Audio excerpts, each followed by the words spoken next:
Greatest John. Yeah,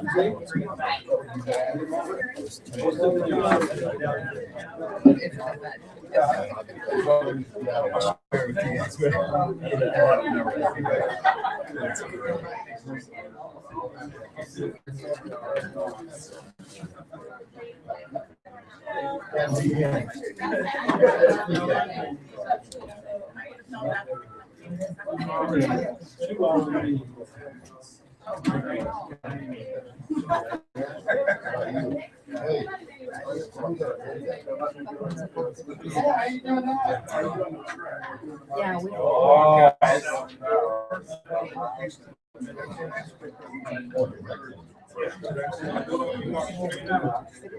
It's not teamed, so it's only zoomed on the screen.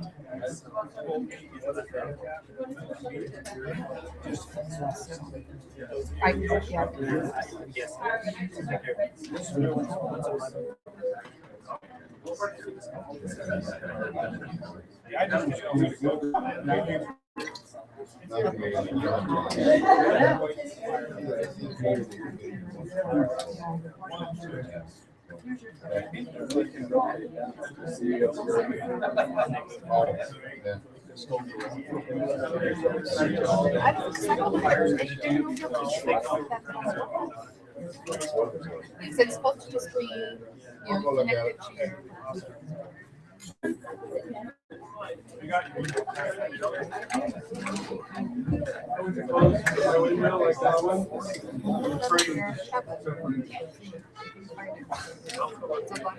Well, it was in the process of closing it, and then only part of it won't close. It didn't break. It just closed.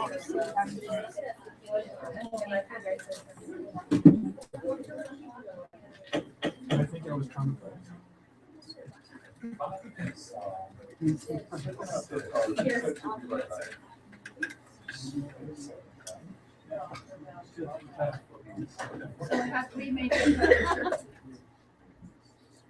We'll get to that. Okay, why don't we go ahead and get started? I'm getting paid $200 to finish this meeting by 7. I upped your offer. I'm glad Diane is. I know they came in and offered. He didn't stuff it, my offer, by saying that there was already an offer on the table. That's up $100. Oh. I'm good. 300 now. Oh, 300 going once. All right, so all council members are present. Our Pledge of Allegiance will be led by Chief Dave Thomas and opening remarks by Councilman Stanley. Please join me in the pledge. I pledge allegiance to the flag of the United States of America and to the republic for which it stands, one nation, under God, indivisible, with liberty and justice for all. I'll take the opportunity to give opening remarks and share an inspirational thought and answer a question I've been getting a lot of lately. People have been saying, Ben, why do you look like you haven't shaved for 2 days? The short answer is I haven't shaved for 2 days. The longer answer is that we are doing a movement of the Martin for companies in our ward, and so we're growing it out to look like pioneers. So the government, because of my deviation from my standard BYU honor code style of facial hair. But I'll be reenacting on level. I'm just going to laugh at Roger and these other guys. I know what they're doing. Mine will be terrible, but I understand. But I'll be portraying Levi Savage, who's one of my relatives. His story is pretty popular in media and 17 Miracles movie that we have seen. Kind of the guy known for his logical experience, but his willingness to tell. He had to apologize a lot of times, and a lot of people apologize to him too. He was often right. He was often one that stuck his foot in his mouth or had to ask for forgiveness from others because of the way that he warned the things that he saw on the horizon. And I thought that maybe it was a good metaphor in the trek of the western migration of the United States for the people of Pleasant Grove, for people in our city to think about. The handcart companies went through incredibly difficulties, but they also gained great spiritual insights from the suffering that they endured. And it was a metaphor for that. For us, it was a metaphor just in thinking a little bit about, it's important to do what's right, more important to do what's right than to be unified, but it's more important to fight than to be known as being right or being so committed to having other people see when you're right or whatever. So maybe there's something to think about there. So I'll share that how I'll get a quick prayer too. Our Father in heaven, we're grateful for this day. We're grateful for the blessings that we enjoy. We're grateful for this good language that we might know and serve. The spices that they make so much here. We're grateful for people who care in society about the suffering and the struggles of one another more than the circumstances that they face themselves. We're blessed that it's great to serve, that we might know ways to lighten the burdens of others and to strengthen those that are around us and to celebrate the good and the things. Pray for these blessings. Pray for thy guidance as we counsel today. Do so in the name of our Savior Jesus Christ. Thanks, Dave. Okay, are there any changes to the agenda tonight? Scott, are you setting up your DVR? It's already set. No, there are no changes. Okay. All right. If not, I'll call for a motion on the agenda. I'll make the motion that we approve the agenda as printed. I'll second it. Motion by Cindy, second by Anna, all in favor? Aye. Carries. Okay, we'll have our open session now. If there's anything that's not listed as public input, a public hearing, or comment, please get up and go ahead and speak. Lisa Coombs, 1742 East Cherokee Drive. I'm going to give a shameless plug for food trucks. They're out in force tonight. We have 8 of them out there tonight. Next week we'll have 10. We have variety, pretty much anything you can imagine, and we'd love to have your support. So head on out. Let them know you're a city worker. Some of them will give you even a good discount. Over at Water Gardens. That's the place you're at. Anyone else? Okay, we'll close the open session, come back up here. Any comments or concerns on the consent items? I identified a couple of these, Kathy, are they good? As long as we get that there, we're good. Anyone else? I have a question. Do you still work with the other minutes, session minutes? Is this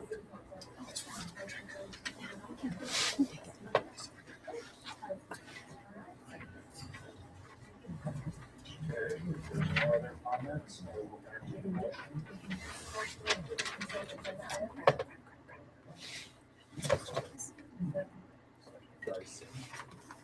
All in favor? Aye. before we move on, in honor of St. Patrick's Day, some of you are going to be lucky and find something underneath your seat to go look at the stuff. So, it's not random over there. I didn't want to find that, but Is that a problem? we can. There you go. Roger, you take both rows. You sat up front. That's what you get. So, the look, there's something underneath, and happy St. Patrick's Day. I have some Irish soda for those of you who have never tried it. You're welcome to come up and get a little piece after. It's apparently supposed to stay around. I don't know. That's just what I was told.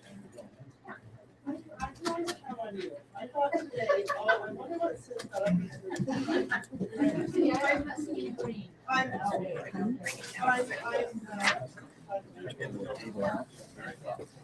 and then I want to make the most of the talk in Irish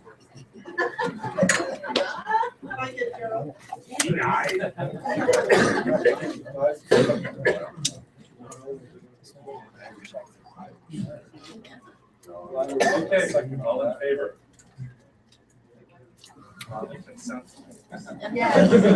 Second. Thank you. Okay. Aye.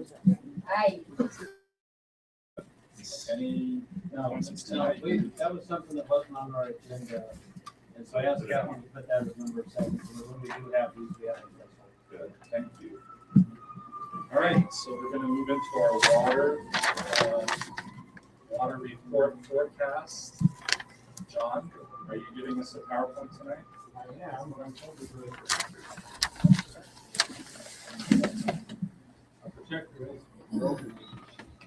I think they can run across the street to get the one that's over there. While we're waiting for that, maybe we could do the sewer management plan. I don't think we have to for that. Okay, so we're gonna postpone item 8A and move to item 9A.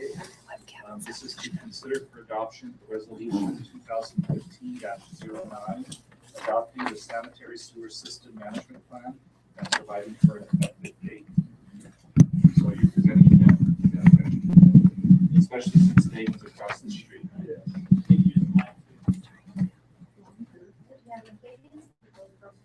He said you're across the street.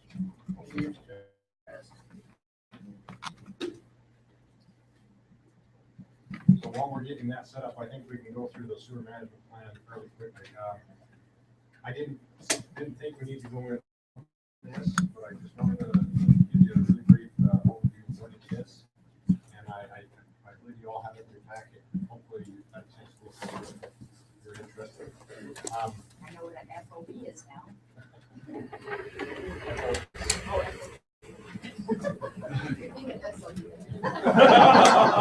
The last time.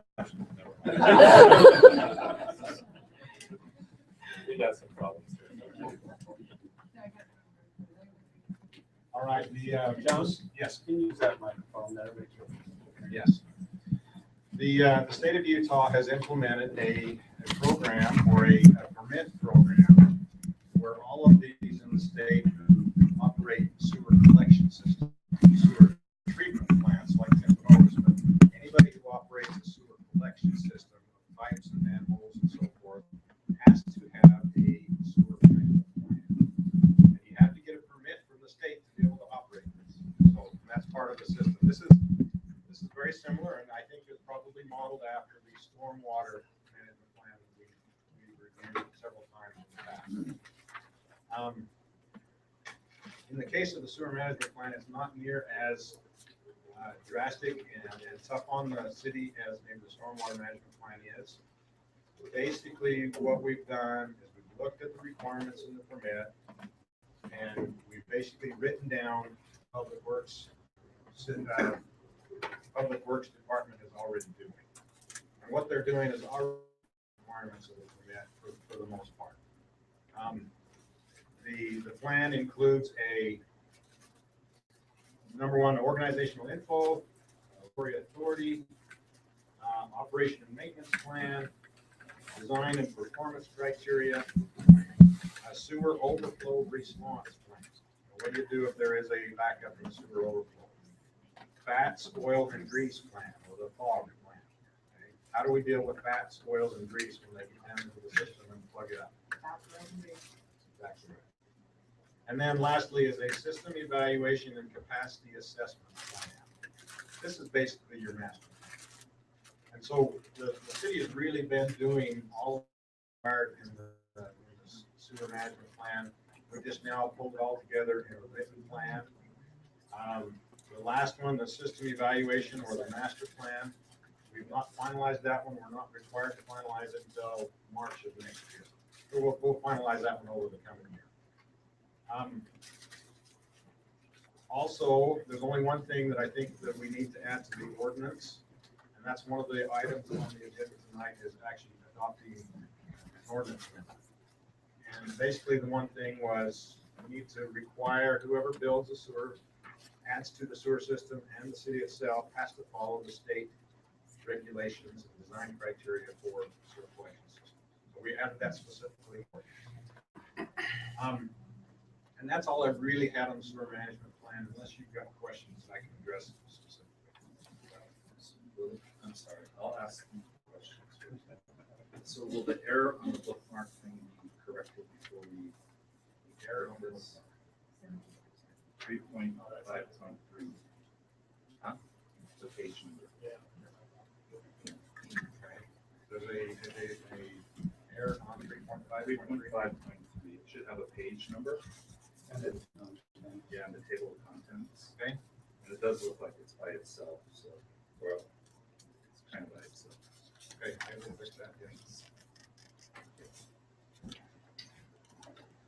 It appears we're in the third year of our fifth. That's correct.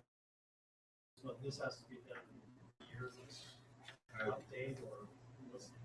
You bet. The statute or the statute from the state says we have to have an updated plan every 5 years. In this initial implementation of the plan, it started 3 years ago. We submitted a notice of intent to develop and adopt this sewer management plan. The date of the adoption, the first deadline, I should say, the first deadline is March here to do this portion of the plan. So yes, the permit's been in effect for 3 years. We'll finish the next portion of it next year. And then the 5th year, we'll need to come back with a full update. And they will update the permit as well. And they will tell us if there's additional things we need to do with that 5-year update. One of the goals is to clean the system fully every 1 to 2 years. And Greg can probably do that better, but yes, the contract that the city has with Timpanogos Special Service District is for them to come and to jet all the lines and clean them as necessary. They do both jetting, which is to go with the high pressure water jet in the lines and kind of clean out everything that's in there. And the other thing they do is closed circuit TV inspection. Now, they're not able to get it. They can do a lot of the jetting and cleaning, and they probably do that within 2 years. 2 years. TV inspection takes a little bit longer. They're working on that. Yes. My understanding, we get that service from them That's correct. regardless of how we use it. That's correct. So I wouldn't just say And that's it. You do. Plus, at least we tried. we try and use it as much as possible. All of the cities that contribute to TSSD have, based on their flow and their percentage of the total flow, get a number of days per year where they come and work in that city. Who specifies which sewers they're investing, which lines? Greg You do, Greg? Because I've seen like multiple where people are leaders, and then I also see them in different places. Down there, they seem to be there like quarterly. I have a problem there, really. So basically, when we're the lift station pumps pastures, we just want to make sure that's cleaned out in case they don't have any problems or anything. So some areas will get it more than others. Greg keeps track of areas that could be problem areas, and they try and go and address those on a more regular basis so they don't become problems. The other question I had was regarding training or staff. Training. That has to be done annually. That depends on which training. Was it to be certified in the sewer or? There's various levels. There's every Yeah. section. Yeah. And we do that every year, all year, so. The Rural Water Association also has training. They have training for drinking water specifically, but they also have a lot of training that the staff goes through regularly. Last question I had is regarding, I saw this as the also does inspection. Grease or traps. Do they inspect those, each one of them annually or what's the schedule? So, yeah, they usually go through and test them. There's a lot of them that they get that are kind of more common to the breed, or 6 more for the restaurant or something. They'll actually check in more often, and kind of make sure they remind the owner that, hey, it's starting to back, get to the point where it might back up. So they get them a few more times than they would normally. Whose responsibility is to maintain those cities? It's usually the business. And Timpanogos does run that program, the grease trap program. Yes. We kind of go off their spec for the grease traps too, so we'll kind of follow their rule on that, where they kind of run the program. When a building permit comes in, they have to go, and they're a business that might need this, they have to go to Timpanogos to get a sign off. Timpanogos will tell them if they need a water separator or not, or grease trap. And then they'll have to follow their rules and testing and so forth. They got the same code, so we kind of adopted their code. Yes, on that, regarding the financing of that, is that paid for by user fees or by usage? So they're separate. Inspection? That, yeah, that service provided by TSS. It's built in the contract with the, yes. You mentioned at the beginning that there was an ordinance that we needed to adopt. Is that the one on tonight's agenda? That's correct. Any other questions? Excellent, thank you, Jay. Okay. Okay, I'll entertain a motion. Making a motion to adopt resolution 2015-09, adopting the sanitary sewer system management plan and providing for an effective date. Okay, we have a motion by Sid, second by Jay, by voice, Ben. Yes. Jay. Yes. Sid. Yes. Cindy. Yes. Dan. Motion carries. Thanks, Jay. John. Thanks, Jay. Thanks, Jay and John. Okay, so we'll back up now to item 8A, which is our presentation on our 2015 water supply. While we're ready, I just wanted to ask this young lady back here, what are you filming for? I'm from BYU. I'm a reporter for 11 News. Oh, okay. We've seen several. Are you the same one that comes every time? I came like last month, I think. But every semester you'll get a new person covering for the conference. Is there a specific one being covered, or just look at the agenda, or? I look at the agendas from all of the city. Or called ours? Way more exciting. Where they are. Is this a good email? Yeah. Let me know the piece. Oh, I don't think I have. She was in top, by the way. I don't know if it's. I don't know if they do that. We'll try. I can play in almost. She looks great.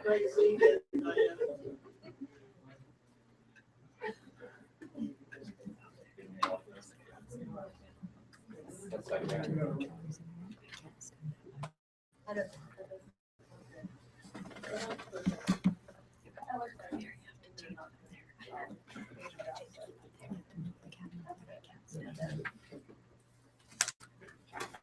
There's a way to lower the front foot. Yeah, so That works.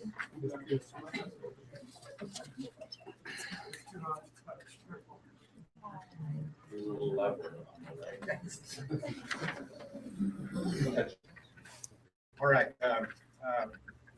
As yearly, we come, I've been asked a presentation on the water supply outlook for the year, in the spring of the year.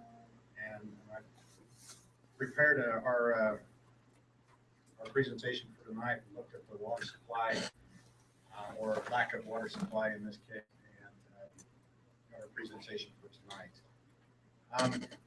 I wanted to start off with first kind of a comparison in the last few years of how we've done in our water use.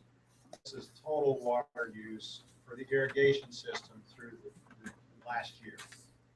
In a good water year with the water shares that we have available, we should have about 7,200 acre feet available to us. In 2012, we used about 5,900 acre feet, 2013, about 56, 2014, about 5,300 acre feet. And this gives you the percentage less than 2000. This particular graph of 2014 The dark black line is how much we used in 2013. The green is how much we used in 2014. And just for reference, this gray area is the state recommended usage. The state tells us how much we ought to be using on our ground, and that is the lower amount. So we're using quite a bit more than the state recommended values. And I think we understand that and recognize that.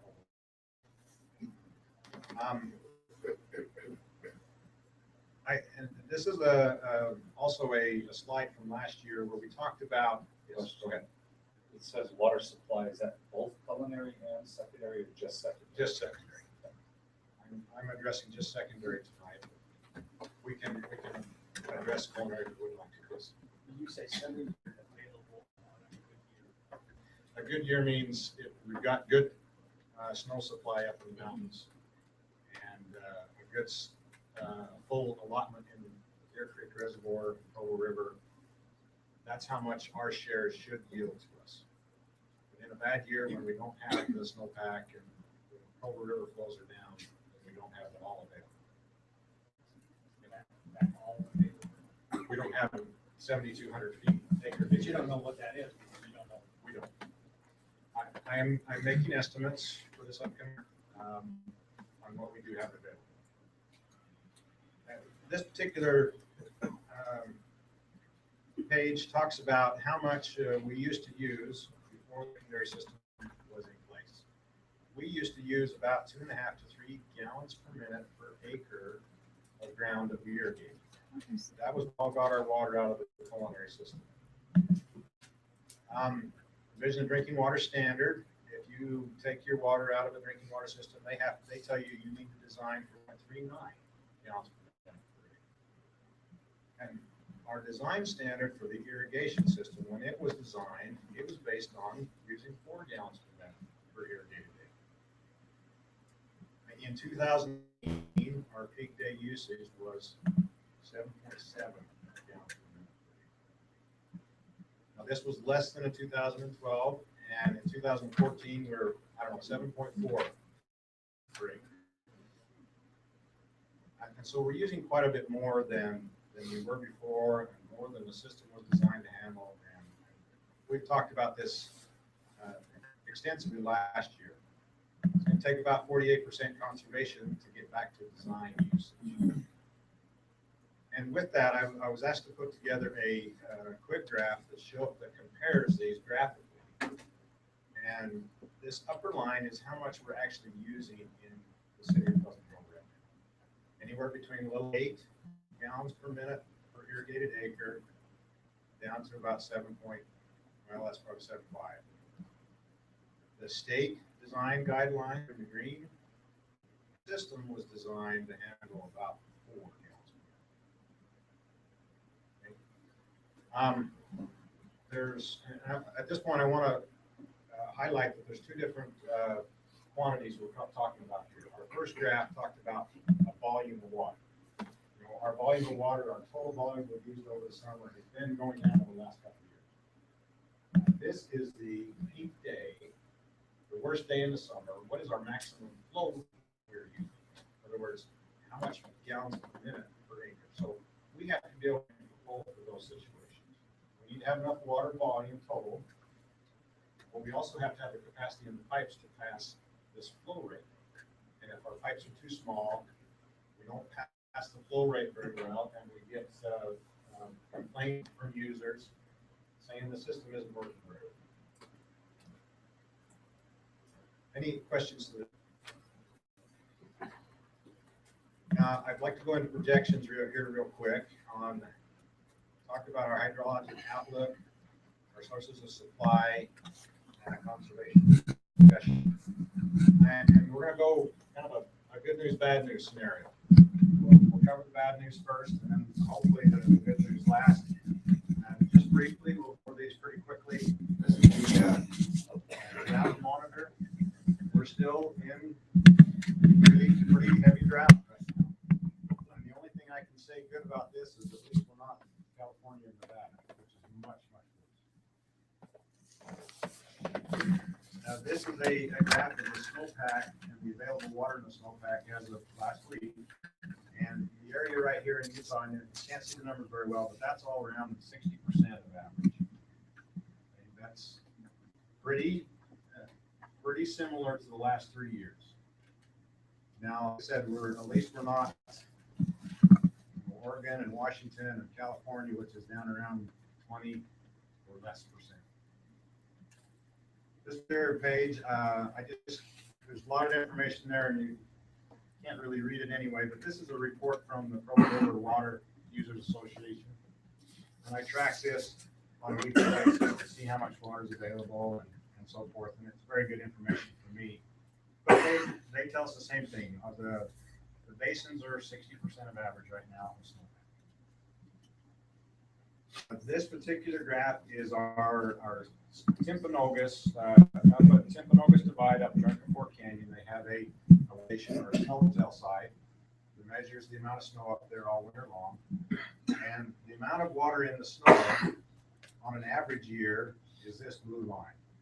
Here we're way down here, 60%. Now, I put on the last 3 years just for comparison's sake, and if you'll notice, they're all very similar over the past 4 years. We have very similar water conditions to the past several years. And I did the same thing with another snowtail site. This is the Snowbird site up on Snowbird Ski. And this is the major source of supply for American Fork River. And we get quite a bit of water from American Fork River. But you can see it's also it's probably 70%.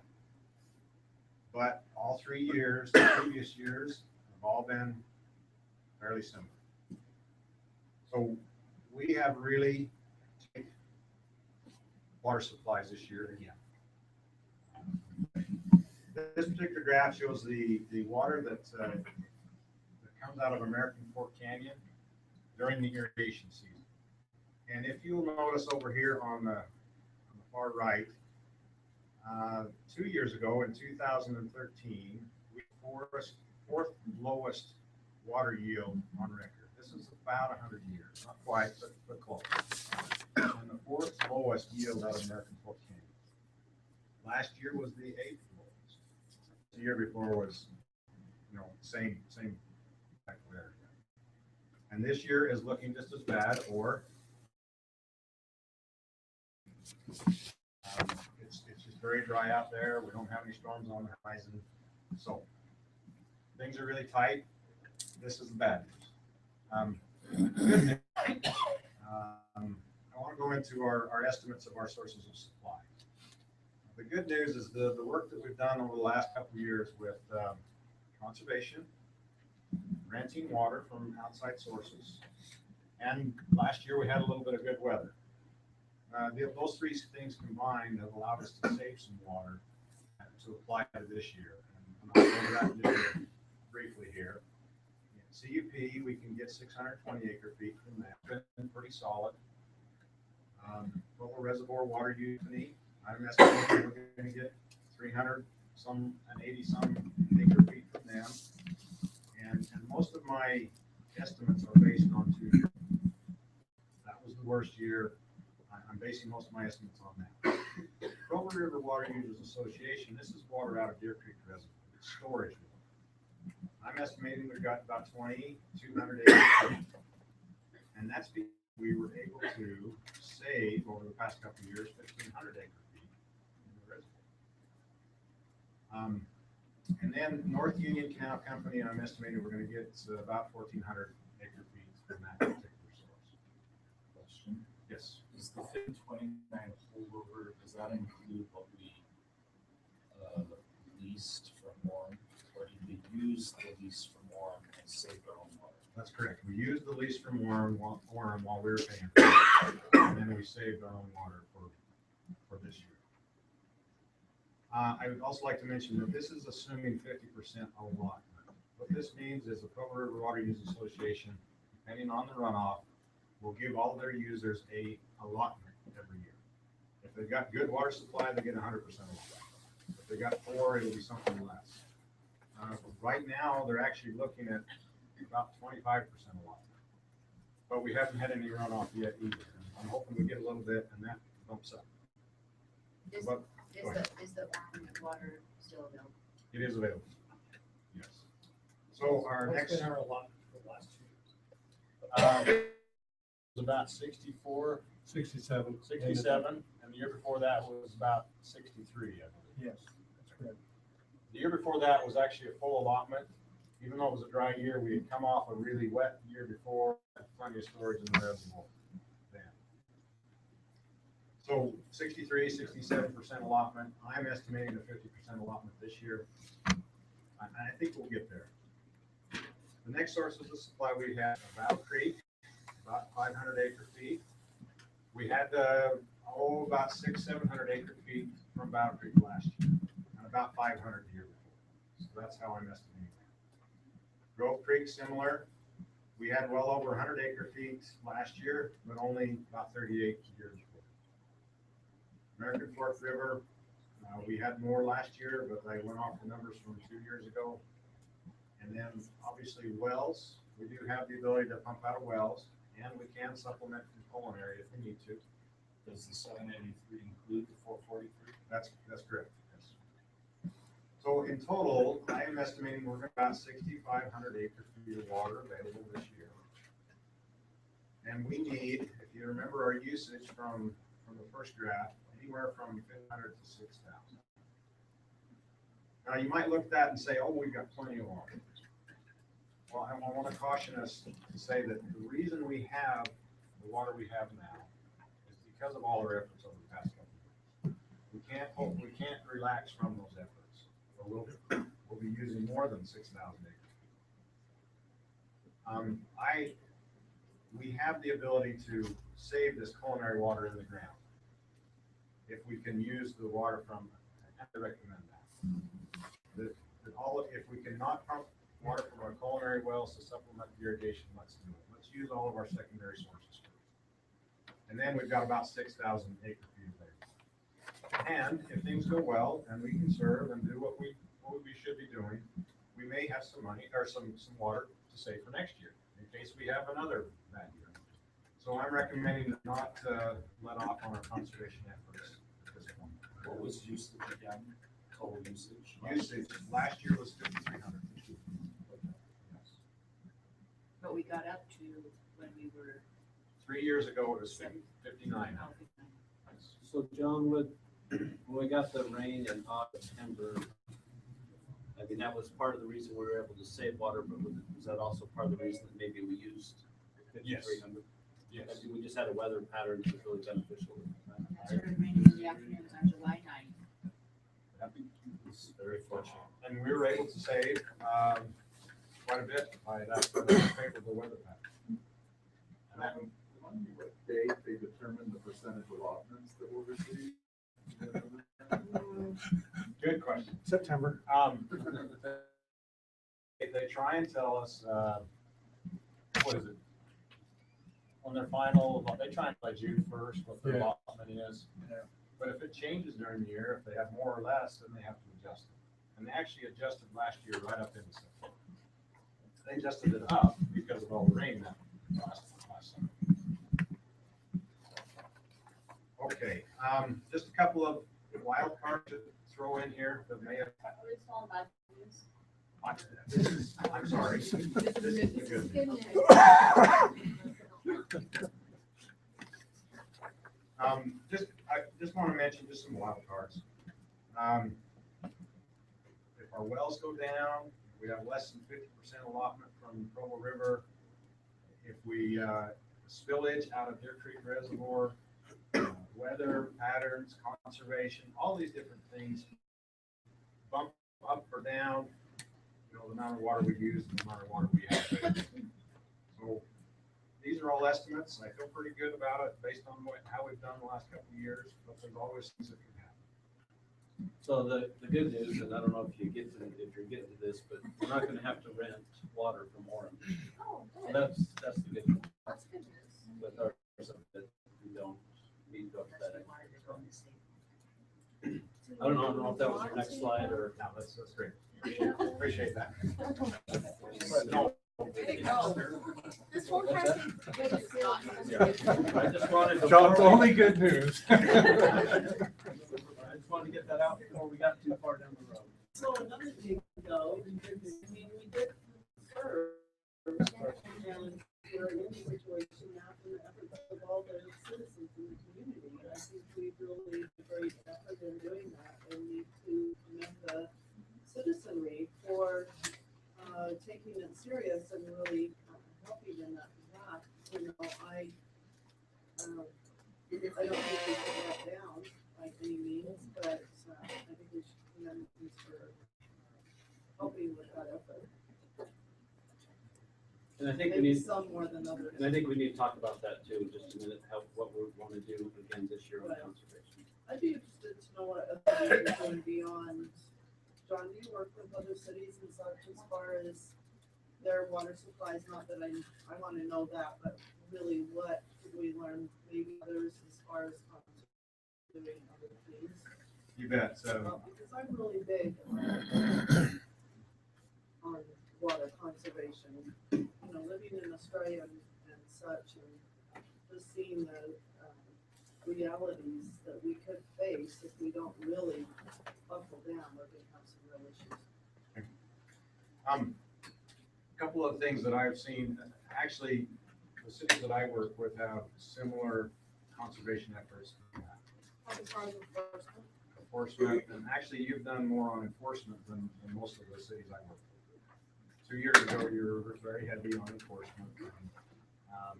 The other cities have enacted some restrictions, but haven't had the people or money to go out and enforce a lot of things. It's been mostly, okay, somebody complains about their neighbor, well, they'll go have to address it. They don't have somebody out actively looking and issuing citations.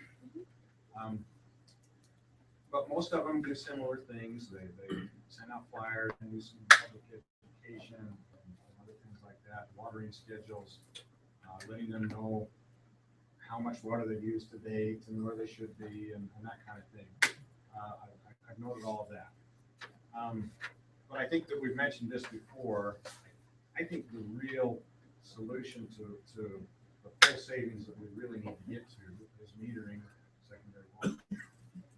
And when we meter it, and people know exactly how much they use, when they know if their system is leaking or not, and they can fix it, those kind of things will really help the conservation effort. All of the public education and all the things that we're doing are great. They help everybody and educate people. But when it comes right down to the amount of conservation that we need to get to our goals, I think we need to have metering. I have a question. Okay, back to you.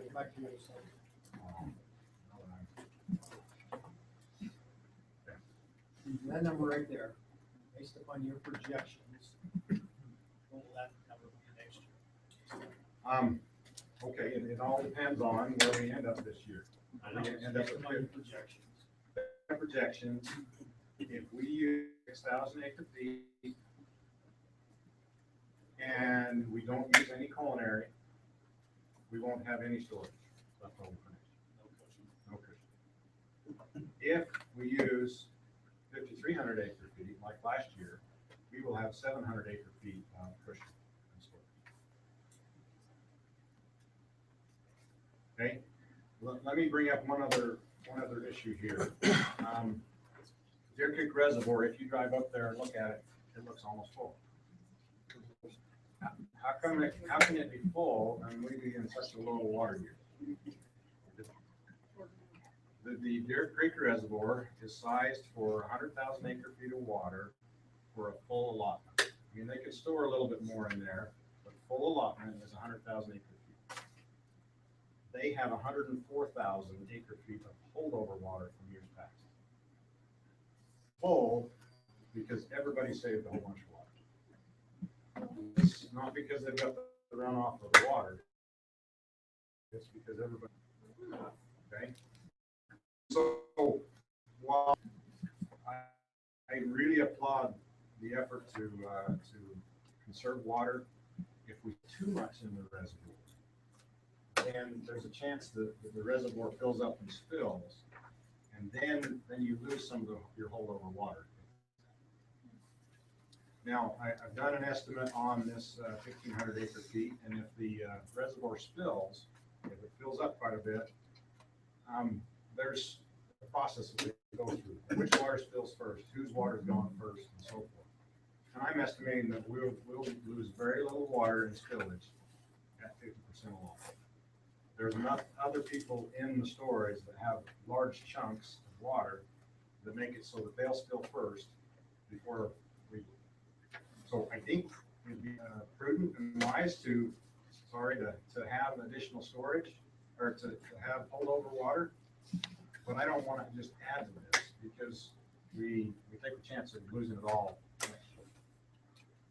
So if we decide, and I think it's a great topic for discussion, if we decide to go ahead and rent some water from Warren this year and save the water, we can do. I think we just need to recognize the pros and cons of it. Did our holdover water come from a couple of years ago when we bought this from the Conservancy? Is that right? The Conservancy District and Orem water used it all. We couldn't hold over any of that. Oh, okay. We were able to save our own water. Some of our own water because we were using that one. The last year it was 1,000 acre feet from Orem. The year before it was 1,000 acre feet from Orem plus 1,300 acre feet from Central Utah. So John, what are the recommendations? Water restrictions, I recommend that we continue the same restrictions, same scheduling, same enforcement that we have done the last couple of years. I think that we can continue on with those and do similar to what we did before. Renting water, I don't think we need to rent water. Now, if you choose to rent some water, I would maybe rent a 500 acre feet versus the full 1,000. Use the 5 acre feet and hopefully save a little bit for next year. But I don't think we have to. And I think going forward, if we continue to use water wisely the way we have been, that we may not need to rent going forward, even if we have bad years, because we're continuing to obtain more water shares and get more water into our portfolio, I guess you could say, allow us to weather those dry years on our own without. So renting water, we can. If we choose to, I say we limit it. And then also increase. I mean, you talk about the increase, but our users increase too. They do, and that's a good point. When it comes in and turns in water, they turn in enough water for both their indoor and their outdoor. Okay.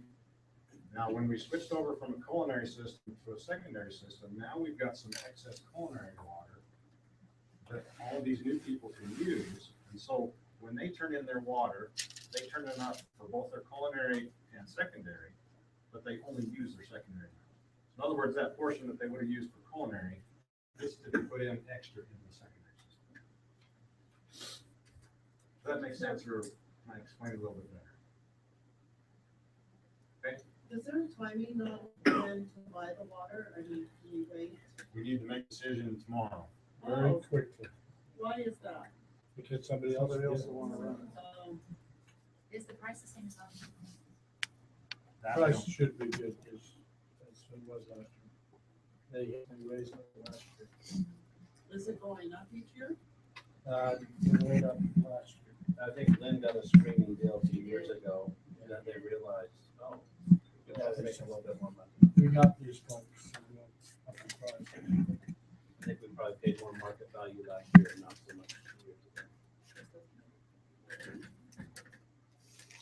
So a different kind of a question. You talked about allotments and sources of supply, but on the other hand, some of this is dependent upon the capacity of the reservoirs and the amount of snow that's coming down. So it seems like even though people own shares, there's going to come a point it is needed. So no matter what you have over here, there isn't anything to give. Where are we with this? Great.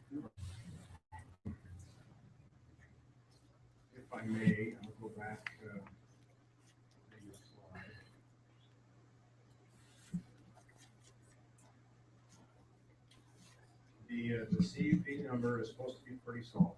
Now, I suspect that in extreme drought, worse than we are now, they may have to cut back on that. I haven't heard any word about that lately. What's their source? What's the CP? It's also Provo River water, but it's Jordan Hill Reservoir. That's where they store it. Provo Reservoir Water Users Company, they have a lot of flow rights. In other words, the flow that or snow melt in the summer, and we get a portion of that particular flow. If it's a really bad year and we don't get any rain or snow from here on out, those flows could drop, and that number could drop. But these numbers again are based on 2 years ago where we did have a pretty dry. The Provo River water users, on the other hand, is all storage of water. And the reservoir up there is full from past years. So we have all of this available, and we get more and more of this, the more allotment we have. So, and North Union, I want to mention North Union. North Union is becoming one of the better sources of supply we have. Because North Union is part of the full bench irrigation company. They have right to the first 75 cubic feet per second coming down Provo River. They're right at the head of the line. They've got the first rights to anything. Provo River, Provo Reservoir, everybody comes to North Union. So that 1,400 acre feet is pretty darn secure. It has to get really bad for the river not to supply the 75. All these local sources, Grove Creek, Battle Creek, and American Fork River, these are all very low compared to what we should be getting out of it. There's no storage reservoirs up there, and you get what you get. We had the 4th lowest yield on American Fork River 2 years ago, and that's what these numbers represent. So those could go down, but just how much can they go down? I'm estimating they're not going to go down a whole lot more than that. And I could be off, but that amount of water is not the largest portion of our total. I am thinking, or I'm recommending that we've got the water that we need, and it can always go down, it can always get worse. And what do we do if we run out of water? We run out of water. We don't water our lawns. At least we'll have drinking water. Does that answer your question? Sort of. The state, whatever his name is, I can't remember the title, but there was a time a few years ago where they were proving up water shares and kind of eliminating those that weren't real water shares. And then there was discussion about age of water shares, like the older your water shares, the more secure you were that you get your water before somebody else. And the statement from the state was we're oversubscribed as to the quantity of water that actually versus how many shares people have. So my question is kind of like at a point where our shares are so old, particularly North Union, where if after all that settles out, we're still first in line, even in a bad year, and maybe that's. Let me tell you which ones we're first in line on this list. Battle Creek and American Fork River, we're first in line on. That's surface sources, and the water rights that are owned are the primary rights. They are the first rights there. So we get the first water out of American. You split it between the 3 irrigation companies, but yes.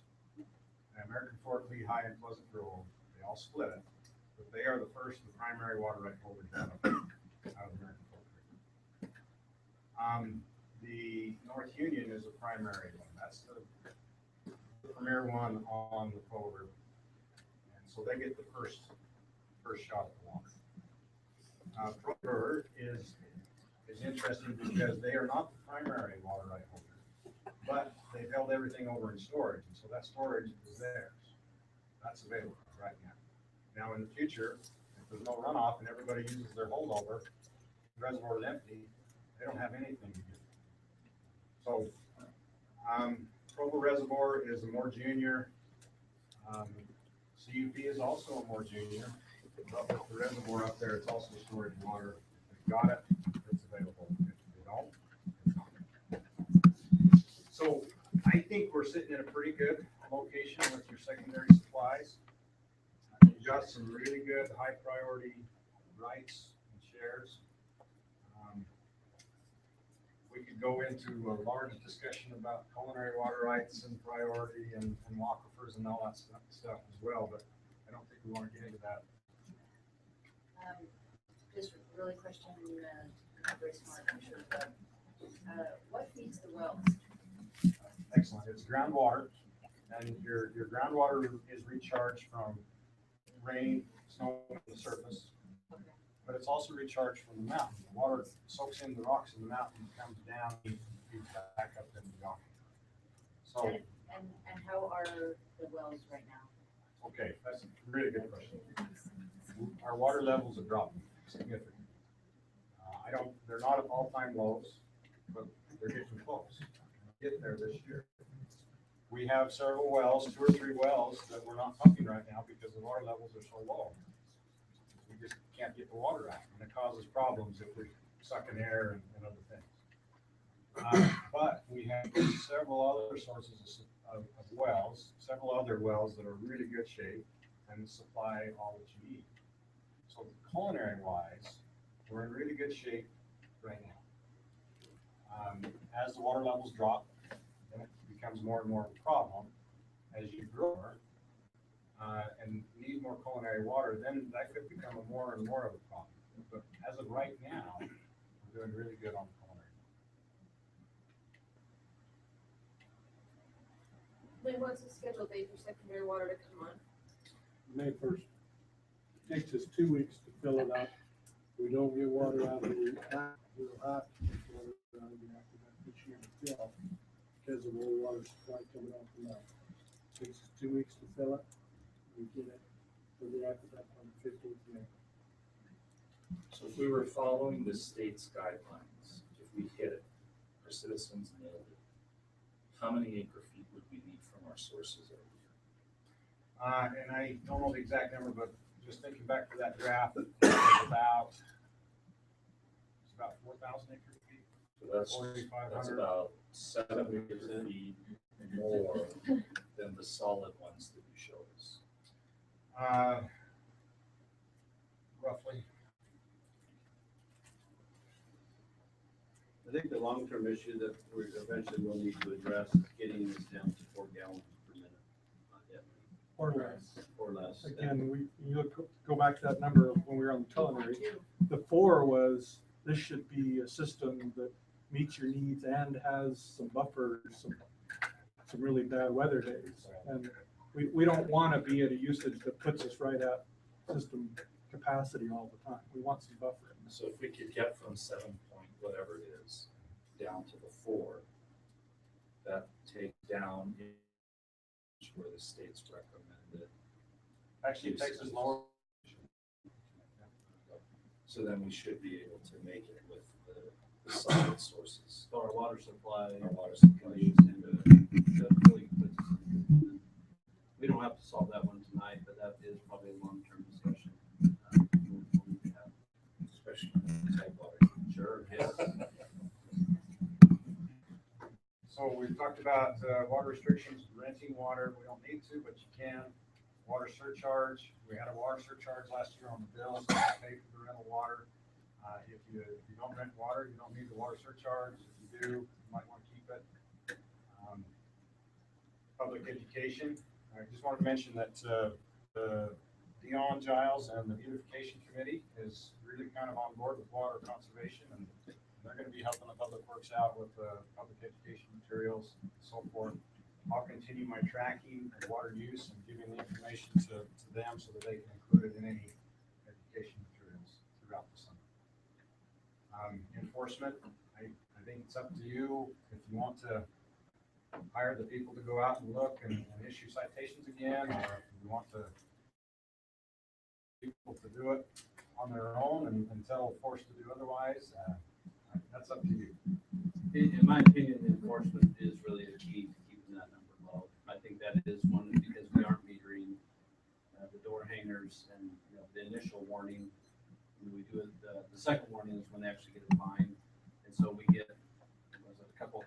goes. You know, we do thousands of the warnings with the door hangers, and we do pay people to go out and do that. Our regular staff doesn't have time to do that. So I think that's been the key in seeing this number reduce each year is enforcement. I would hope that we consider, keep that program. We've seen a lot of residual benefit. I mean, it seems like after a few years of doing that, people get the message and maybe we can reduce the amount and still keep that program in place, but not have it as frequent. Yeah, potentially. I mean, we've been doing it for 2 years. And so you've seen the reduction now, whether that's all because of enforcement or whether because we had a good weather pattern last year, it's kind of hard to say exactly. But when we did start the enforcement, which was, I want to say it was like May 15th or whatever in 2013, you could see our use actually take a dive right at that point. And so that was telling us that the enforcement did have a certain effect. And so if we need to, I just recommend we keep doing it. We just keep everything in place. And again, the door hangers with the warnings are really the key. Once people that, a vast majority of people, change their clocks, get it how they need to be, and we're good to go. So I just think we need to keep that up. Are we gonna take any action on that? I think we need to decide tonight is whether we want to buy rent or on water. Well, based on the recommendation that John gave us, if we do, there's no guarantee we're gonna be able to keep all that water and stuff that we're saving. And that's why I recommend maybe not a full factor fee, something lower. We can use that, and make sure we use that, and then we can spout that much for next year. I don't want to do the full amount because I think we'll be saving too much in one. So do you think we'll end up with 2,000 or we'll use some of that 1,500 also? We would use some of the 1,500. I recommend we use some of the 1,500 this year. So what do you guys think? So we know the cost of it?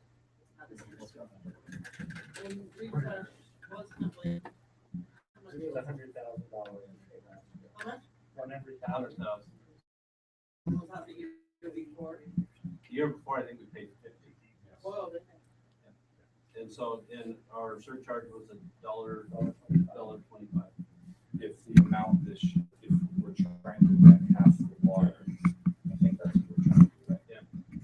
Potentially. What would be the charge for this year? I think that would just jump in half. Yeah. Roughly half. 65. Well, I think John's original recommendation, we don't need to rent water, right? And there's part of me that would love to end the water surcharge. And we don't need to rent the water because we're in a better position. We do have the reserves at this time. I'd be inclined to be a voice for not renting at all.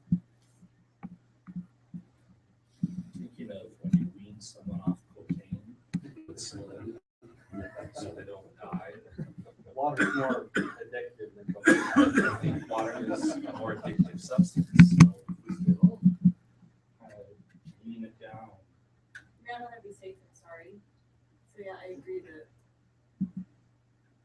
I mean, it's kind of what you're finding is last year came at full board, this year it's nothing kind of in between that. We're in a little bit of a position, we're a little bit safe, price and half for the user. That surcharge, but we just don't know what's gonna happen this year because that's an unknown. I think I agree, it's going to be a little bit sorry. And I don't think that we're being proactive, that we're actively,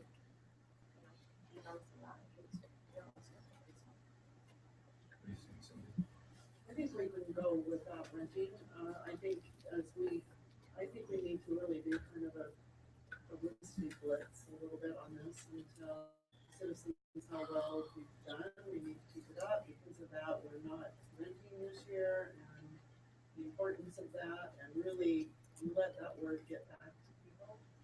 And I think, yeah, this is positive because of what you did the last couple of years. We're not having to rent.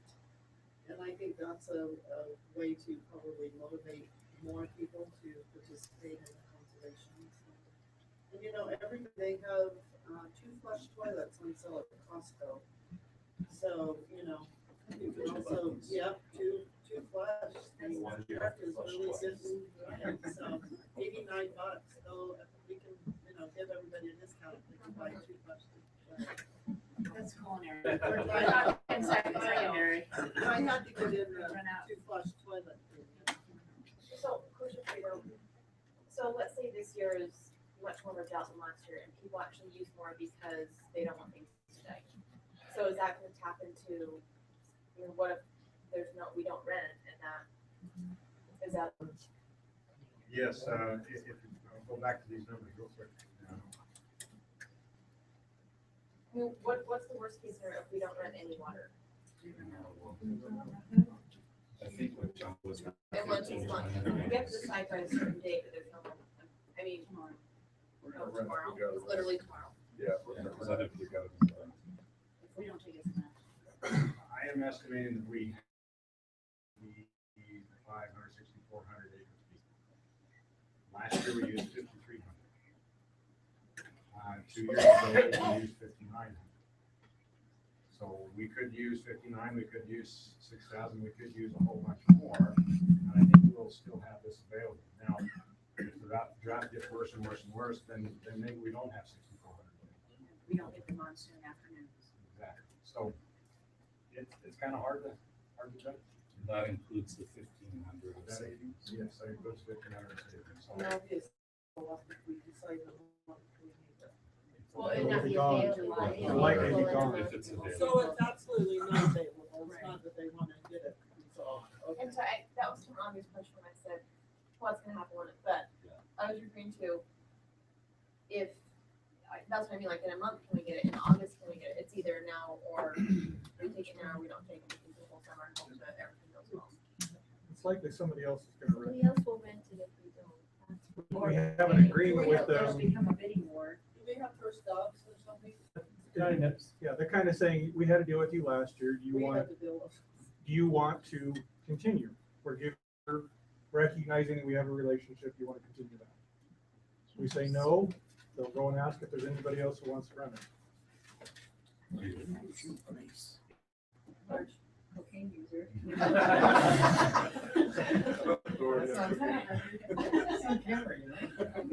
Actually, it's for my daughter, that's no, the thought terrifies me. We started raining in July and we rained almost every afternoon or every other afternoon. I think it's fair to not cushion a little bit. So if we do half load, we can drop the surcharge by half and still protect ourselves from the spillage. Am I understanding that right? I think so. Yeah, I think the only counterpoint is that this has a lot of cushion built in, right? I mean, we're talking about 6,400, where we'll probably need 53, maybe as much as 6,000. But we're also dealing with people who were using 2.2 when they were paying for culinary water to put on their lawns, and now they're using 7.7.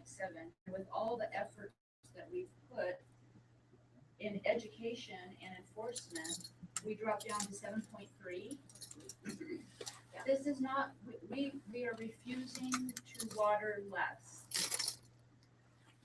Well, I mean, I already got a call from us that said, does it turn on when my lawn's gonna die and it's mid-March? I just don't think people understand, and so. The lawns are like this right now. Yeah, so, I mean, this is mid-March, so, yeah, I agree with Anna that if, we're going to, I just think it would be better with a little bit of a cushion. I see watering more when it's more of a drought because they're afraid that, I don't know. I don't even know. What are your thoughts? Well, I don't want to rent water, but like Diana said, the only thing they saved us last summer was the water we got like greater usage if we went back. In other words, 2013, 2014 would have been worse than 2013, in my opinion, if we wouldn't have got. Oh, yeah. Very good possibility, yes. Actually, I think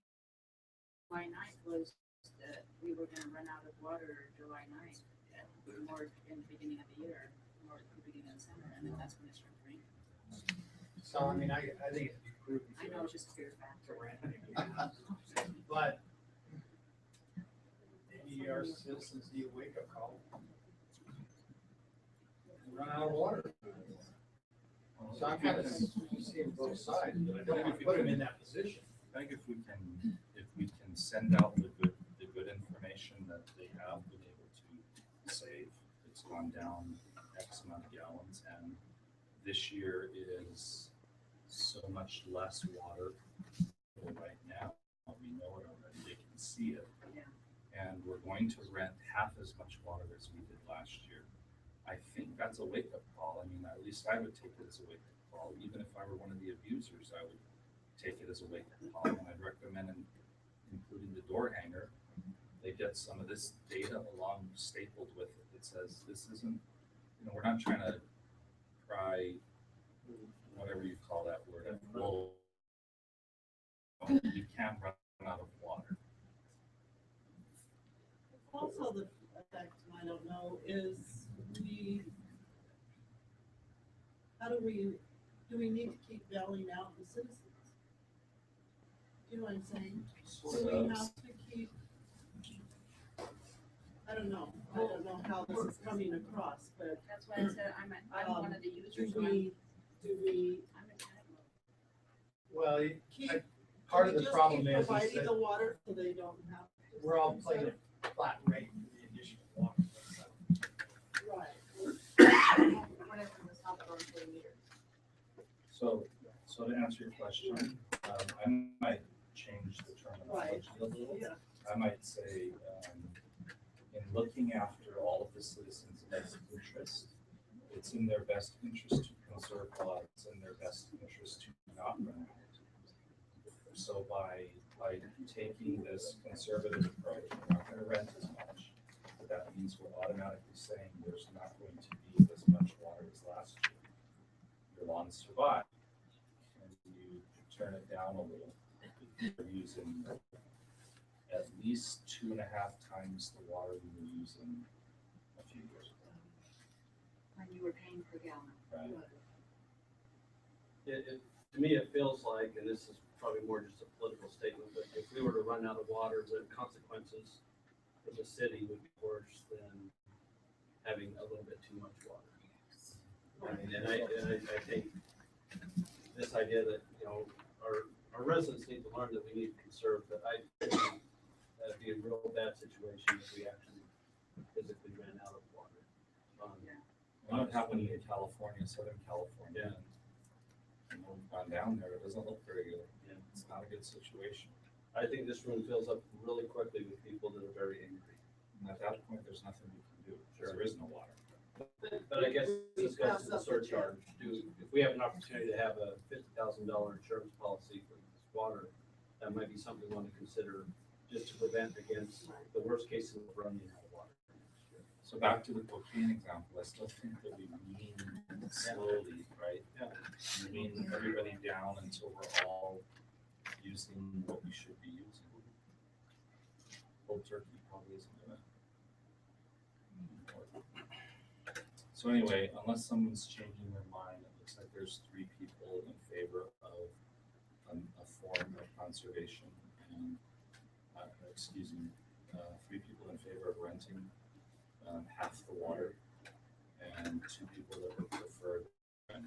Well, I would, in further discussion, I feel like what Scott's brought up is that we do have a responsibility to the citizens. So, I understand, I wish it wasn't so. Sure. But I do feel that responsibility as council members that we do, if there's a edit, then we need to, but we can't shirk the responsibility that we have in enforcing the constitution. And I think we keep those efforts up. And I like the idea that we do have maybe a flyer that goes out with the door hanger that talks about this is the success we've had through conservation, but it doesn't mean all of a sudden we use whatever we want. We still have to stay on top of this because in some ways our end goal is to get to this 4 gallons per minute.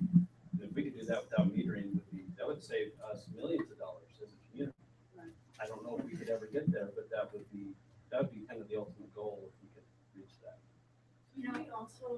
Dion, would the beautification come in and present to us what they're kind of doing? I would like to be really involved in where we're going with this, what we're telling, how we're presenting. So maybe from them, they could come in and let us know would that be all right to do some type of presentation one night? Yeah, they're really close. They had a final draft at our last meeting last week. Seen it, they were gonna email me that, and I was gonna pass it along, and then they would like to come in and do a presentation on what they plan on doing. Do we need to, maybe have an in-service of some sort to let citizens come in and listen to how to conserve? No. Let's have a Video. night of. Remember last year, Yeah. the video with, At the Mike? I think the follow-up video on this subject would be. Well, and you could do some of the beautification committee. Or even have an evening that, or a in-service, some afternoon. Yeah, we'll be in. Okay, and Camera. one thing more on the chamber. I heard something from Rocky Mountain Power that just makes me crazy, but it says, this is my usage in my family of 9, and this is what my neighbors of 2 people are using, and it says, this is what your neighbors are doing, and this is what you're doing. What? Failure. I run around the house,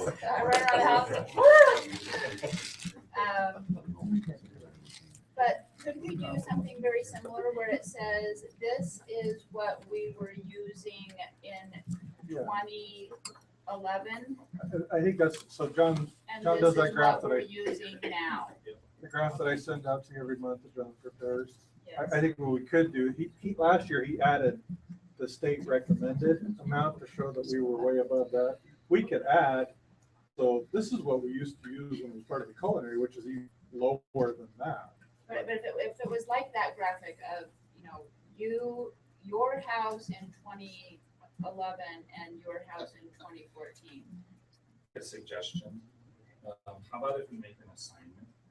Can we ask Diana and Cindy to work on that with the staff, to work on the flyer thing that goes into the door hanger? And Sid, can you work with staff on the video? And then we'll direct staff to go ahead and do the purchase of the 50%. And if it's okay, we'll use the beautification. And the beautification commission, right? Right. And they'll work with them. There you go. So we've got almost you check the legal language. Okay, was there anything else, John? I only had a couple more slides, but they're not, I think they're nice to see, but not critical. And we'll start going the system April 15th, already mentioned, full service on first. Initial early spring flows are minimal. Right now, there's nothing there. And so we have an area of town in the upper Battle Creek where that's the only source is Battle Creek water. And when we start getting runoff, which are, if we're going to get any runoff, I don't know, it's going to be limited in that upper area. So the city is getting those. Last year they rented some booster pumps to try and help supplement up there. They're going to do that right off, get it started right initially, so that we can get water into those zones. Okay, John, I don't understand what that means. The What's a booster pump and, sorry, the because I know the game has started, so. Okay. This upper area of town, its only source of supply is Battle Creek. Okay. And so if there's no water coming out of Battle Creek, these folks don't have any water to start off. There's no tank to supply them either. It is literally what's coming down the creek. It's diverted in. That's it. And so last year we rented a booster pump that's down here by the Monson tanks. And what it does is it pumps water from the lower side where we do have water from the Provo River. It pumps it up to the upper side. Okay. I understood that. I knew that was something I didn't know that was helpful. And so I just want to put a plug in here for that booster pump is going to cost about $10,000 a month to pump. And that's just the cost of, we don't have the water up there. That was what we need to do to get the water up. We have in our long range plan to put a tank and a permanent booster pump there at that location, but don't have the funding for it. So Is that Walker? Walker, yes, Walker Ridge tank. The tank and the booster pump all together is gonna cost about $2 million. I'm still waiting for my good news. I haven't heard yet. Yeah, and I mean, going back really quick to the renting of the water, if we don't rent any, is that gonna send a message that we don't, that we have plenty of water and you can use as much as we want? Because the last 2 years we've been in a drought situation, so use as much as you want because it won't matter. So, I think that. Do you have one sort of use the water situation, or you gonna use the water situation Whether we have water or not. personally? Can we get a copy of your presentation on the website? Yes. Because that was rent a booster pump from. Last year was Baker, What? Baker. This year, maybe somebody different, but to go check on something. And that's all I have for this particular presentation. Any more questions? Get out. Thank you. Happy. I'm just kidding. You know what, That was good. thank you for always explaining it to the point where I can almost understand it. Anytime you want to call and you have questions, let me know. You've been so good, thank So, you. Diana saves the rest of us from asking those questions. We appreciate it. Okay, let's move to item number 10A. These are action items that have public discussion. So it's a public hearing to consider for adoption ordinance 215-7, amending Title 8, Utilities, Chapter 4, Sewer System, Article 8, Sewer System Regulations to require conformance of design and standards with Utah Administrative Code and providing for an effective date. So this is, as John mentioned earlier, just kind of a housekeeping, I believe.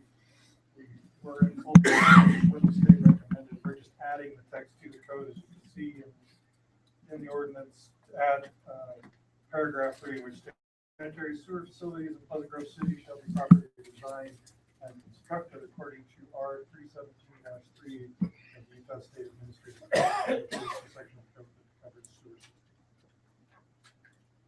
Any questions?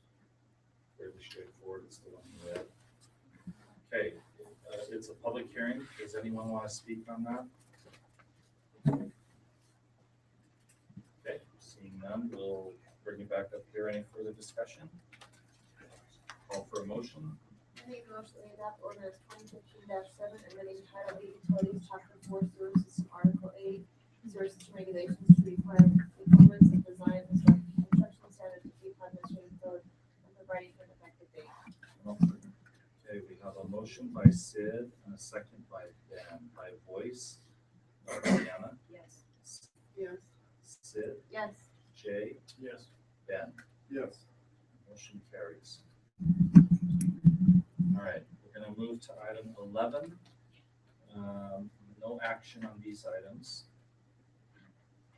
Item 11A has an asterisk next to it. It says discussion on the water management and conservation plan. The first agenda I said that out. Versus the resolution. But getting with you and looking at the color is to be fair on the. So tonight was just a discussion and then a third. Okay. Dayton? John. John. I feel like I'm dominating the meeting here. Okay. Water conservation and management plan. This is another one of those things from the state. You're required to have a water management and conservation plan that's updated every 5 years. And so this is the latest installment. The water management and conservation plan is fairly brief overview of the city and their water use, where they're going, what their goals are for conservation in the future. And so we'll just go over this as quickly as I can. There's an intro, there's a description of the city and its water system. Who wrote that, you know? Did that just come up our history? I think that's around history, and we can change whatever It you said want. there were very few white men who entered the Utah Valley. Didn't know if that was politically correct or.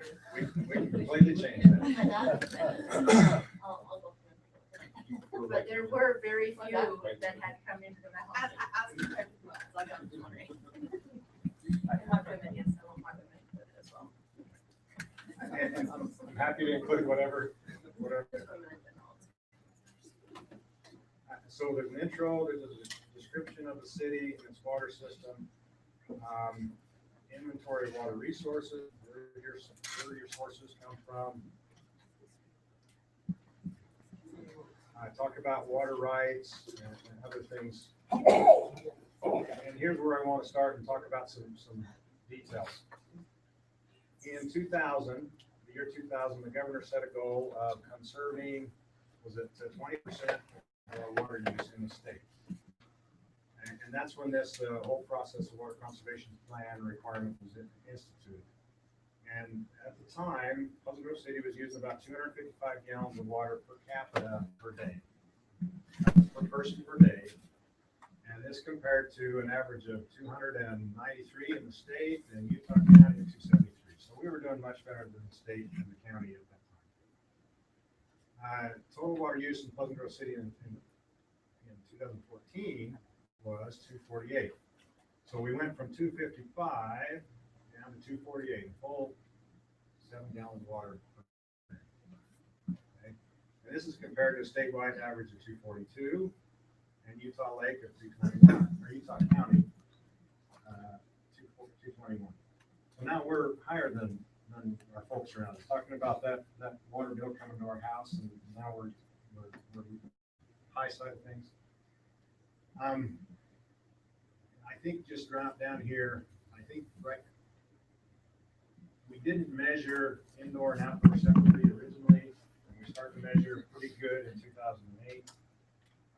From that time, we have dropped our culinary usage, our indoor usage for 32%. Done really good on culinary, and we raised our outdoor by 37%. Compared to when? 2008.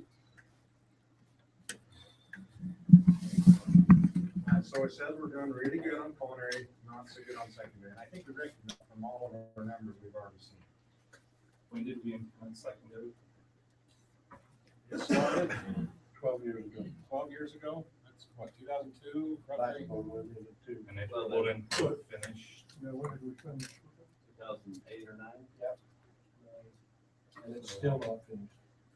so it's kind of, and its drop is the shift from culinary to secondary. Some of it. Some of it is the switch. But in 2008, we had the majority of the secondary system in place when we took it. And that might continue if we can get some more and more of our users off of the culinary system onto the secondary system. But I think we already understand the high usage of our secondary system. It's just a graph of production compared to average in 2014.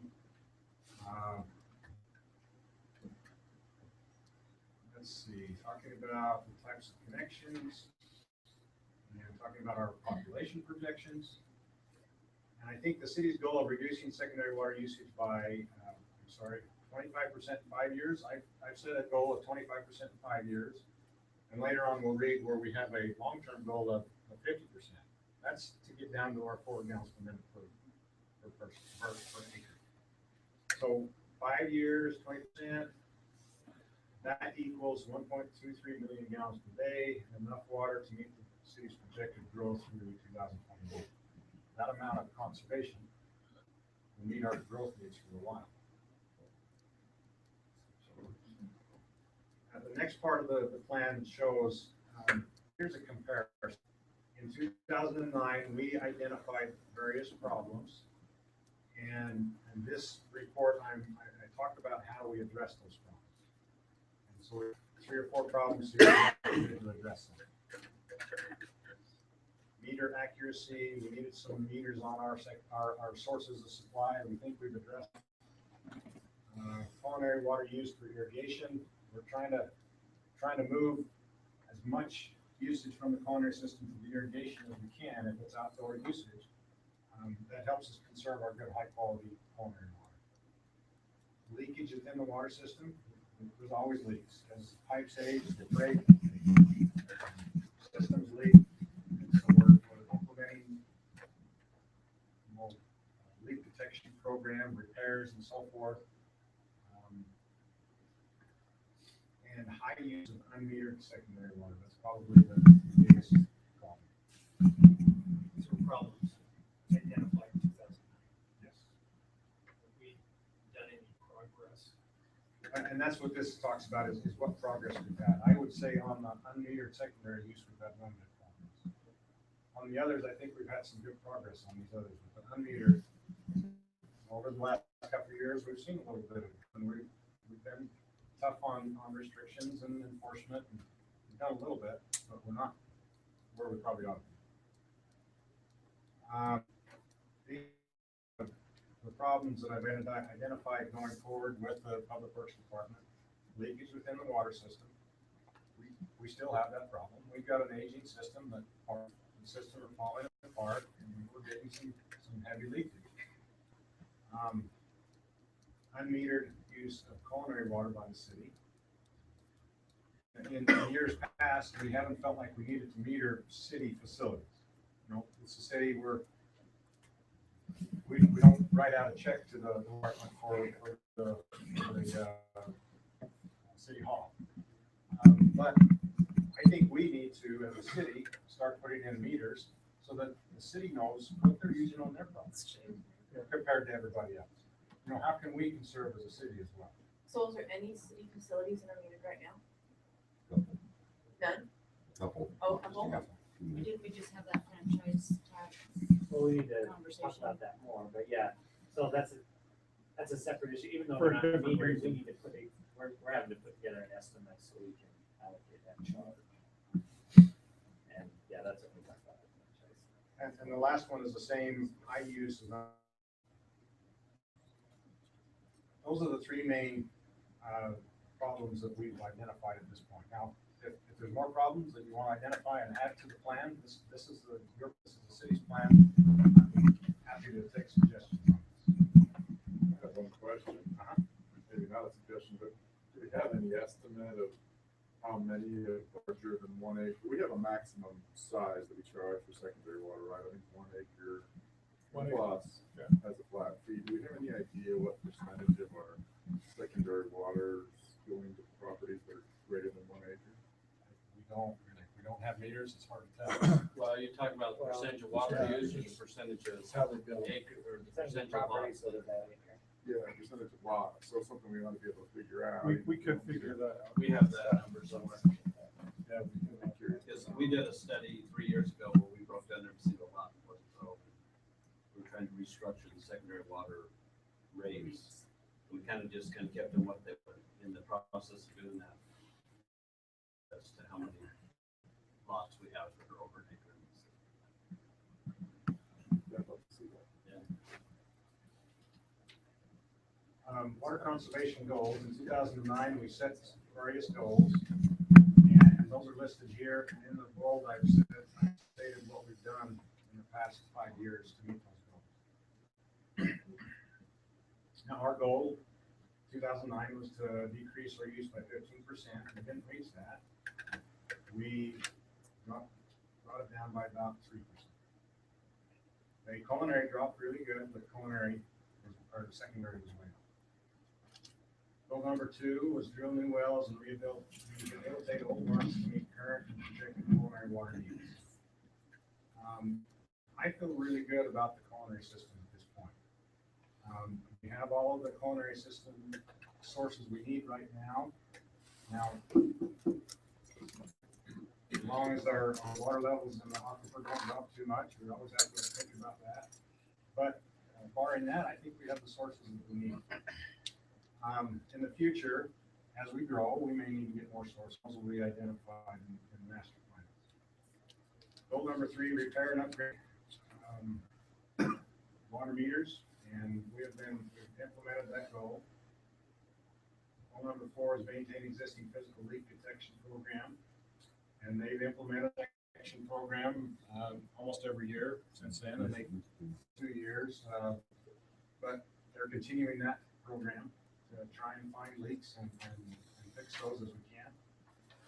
And goal number 5, install secondary water meters when technology is adequate and implement a conservation-based secondary water rate. Of course, that goal has not been met.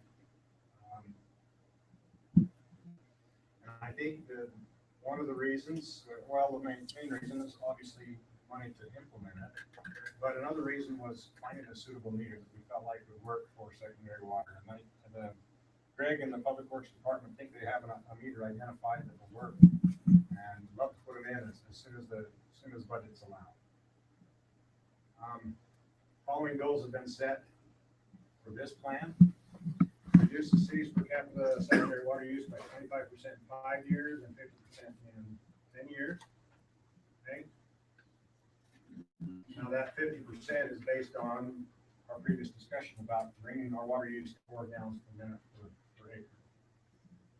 Goal number 2 is maintain existing physical leak detection program.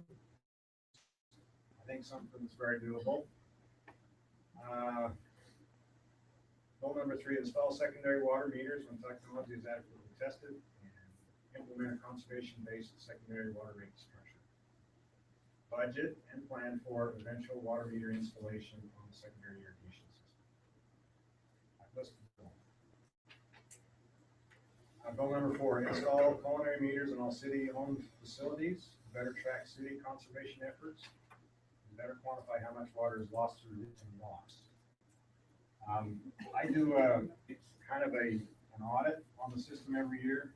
I know what all the meters read, all the individual meters. I get that information from Scott, and I know what our master meters read, what comes into the system, what is metered out of the system, and they're not the same. There's always a difference. And I track that every year. How much difference is that? But that aren't metered, that are legitimate uses.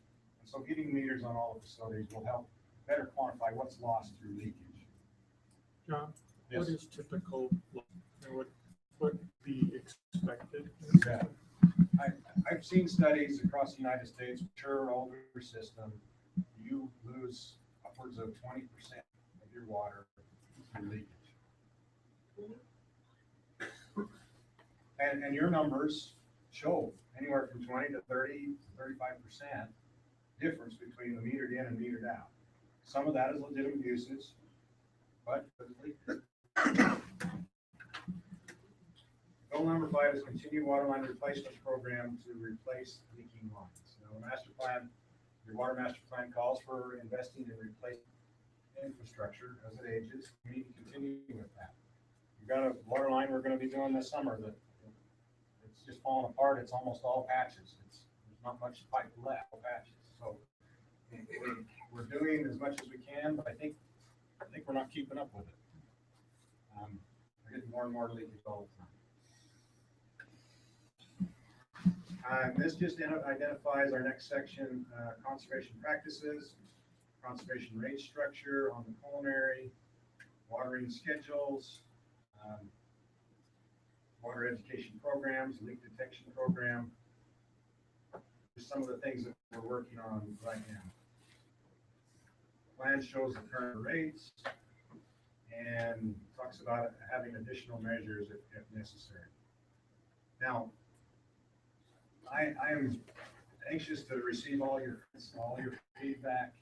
Anything that can add to and strengthen this program, I think would be very good. And at this point, I think I'll open it up for questions. But other than that, if you could get information back to me in the next, I don't know, week or so, and then we can get it on for the next for the public hearing in a couple weeks. March 31st. March 31st. How much is a meter? It's $236. but it's That'd more be than- the same for the city size. that's just the meter. Then you have to have the box and everything and going and installing it and all the efforts. And I think we were estimating about what, $500? A little higher than that. About $600 per meter to go ahead and add meters to the secondary. What about this Similar, it would be a similar cost. Some of them already have the meters in them, we've just not used them. Some of them we've actually taken out in years past, we'll have to replace them. Why were they taken out, do you know? We never metered them, so there was another need. So, at that time. I think we should start. Yeah, I think the city usage should start to be, if we want to encourage conservation and identify leak, we need to measure the whole system. We're a big water user, so.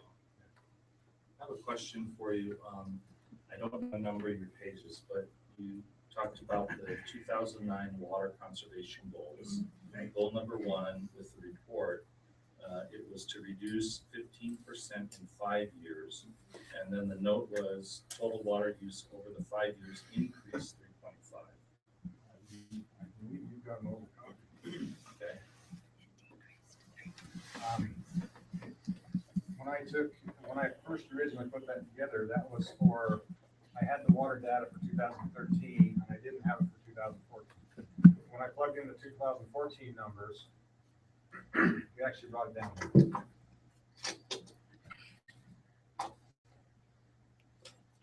Okay, so let me see if it still applies the question.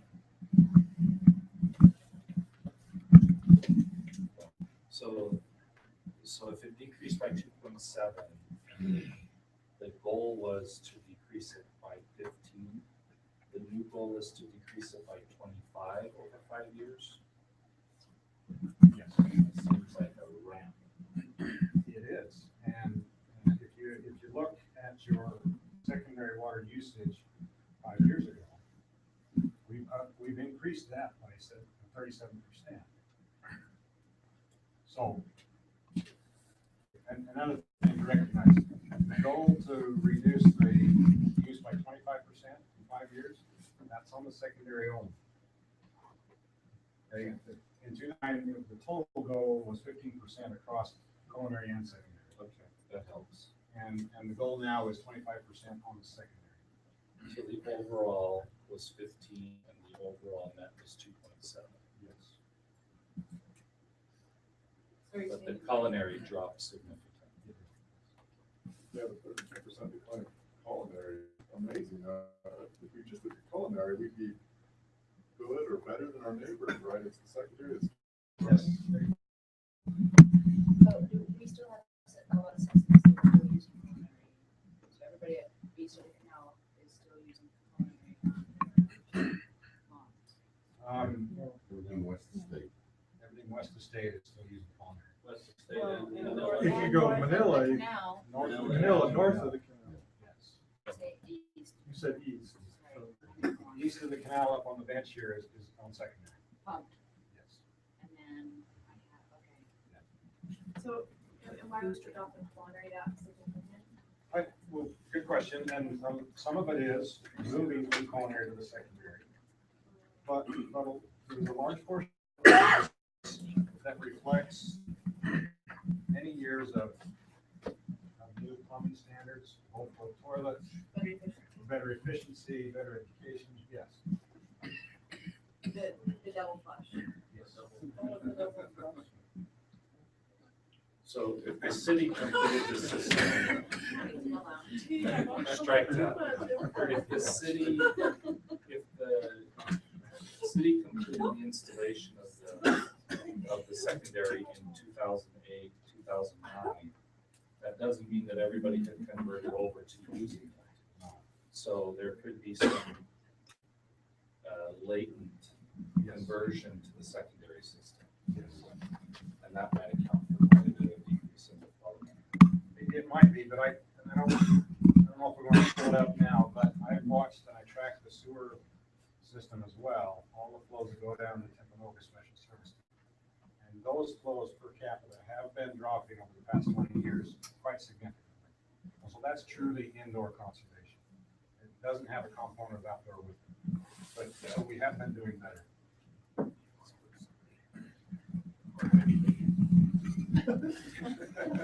Could be the infiltration. Infiltration. Yeah, let's figure out images. Okay, so this was discussion only tonight? So I take it if we take some time to ponder this, get our comments in, 2 weeks, and then you'll come back with, is it a resolution or We'll do an ordinance. ordinance? Okay. We'll email out, obviously, to get Kathy the revised version, so I'll get you the correct version that we've been going from. And I think one conservation effort we did last year, which I thought I could send to the city, but I don't know if we didn't have our waterfalls and ponds. Like our aesthetic, we had the sign that says water all conserved. Thought that was a good example of showing that we're going to look off our features like that. You saw those signs? I can't hear you, sorry. Big serious? Or did you text me out? Somebody told me to turn the air on. I know that was me, thank you. These signs from last year says water off conserved. Did you get any response on that? Not an awful lot. We did more when we were out doing maintenance in the park and those types of things, but as far as the water features, we really did get a lot of comments. But no news is good news, unless you're John. And you can present it and then it's all bad news. And it's you, we really appreciate you. Well, even if people don't comment, they're noticing. Yeah, it was. I think you're right. It's a good idea to lead by example before you ask it. Okay. Thank you. Thanks. Now get out. You're playing roles in water, that's like, All right. Just do your job, though. Item 11B is a discussion to remove battery tank PRV capital project and replace it with upgraded water meter system capital project.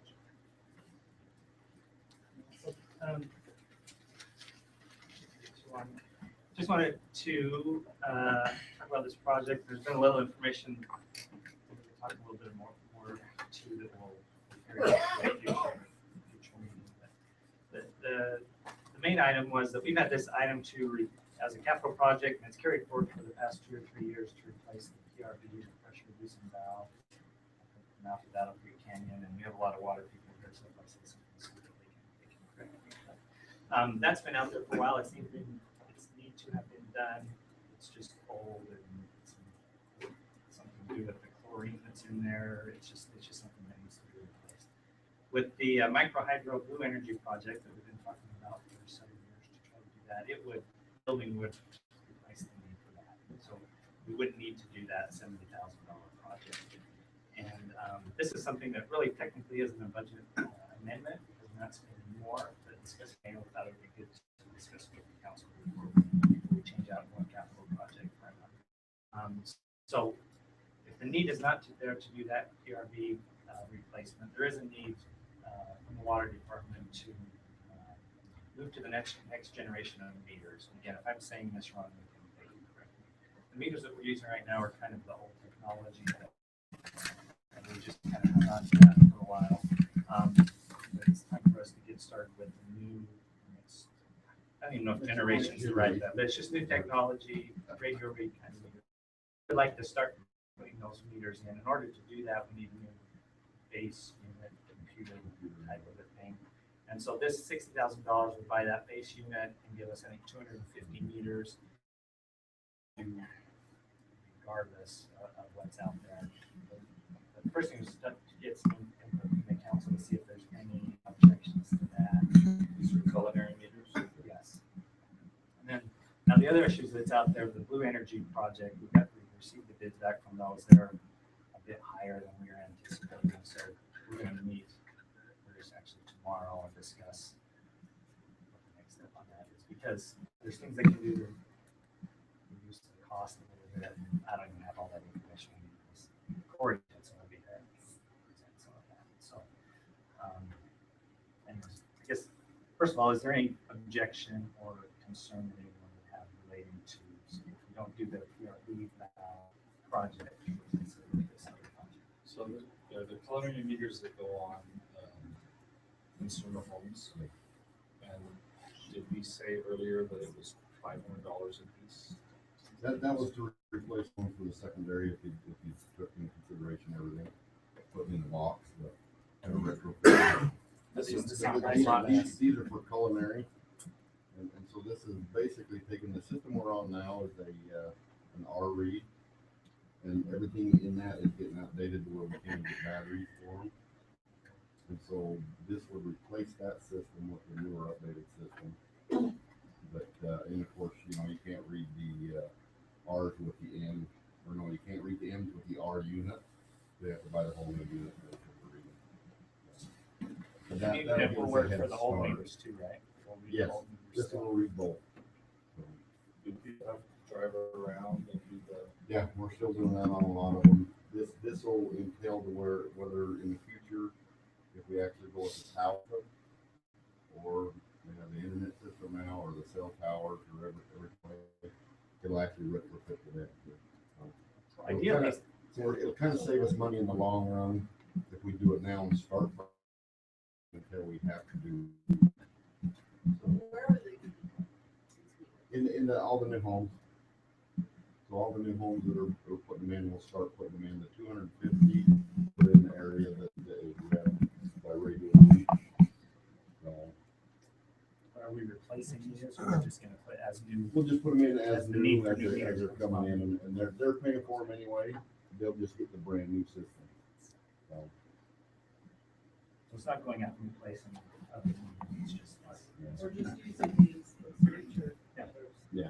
So basically, So if say anything your that's in meter, the structure. yeah, if your meter was to quit working and we could replace it, we could put this new one in and it would retrofit. So, So Steve, you made it sound like the Travel Creek PRV is no longer necessary on account of the blue energy.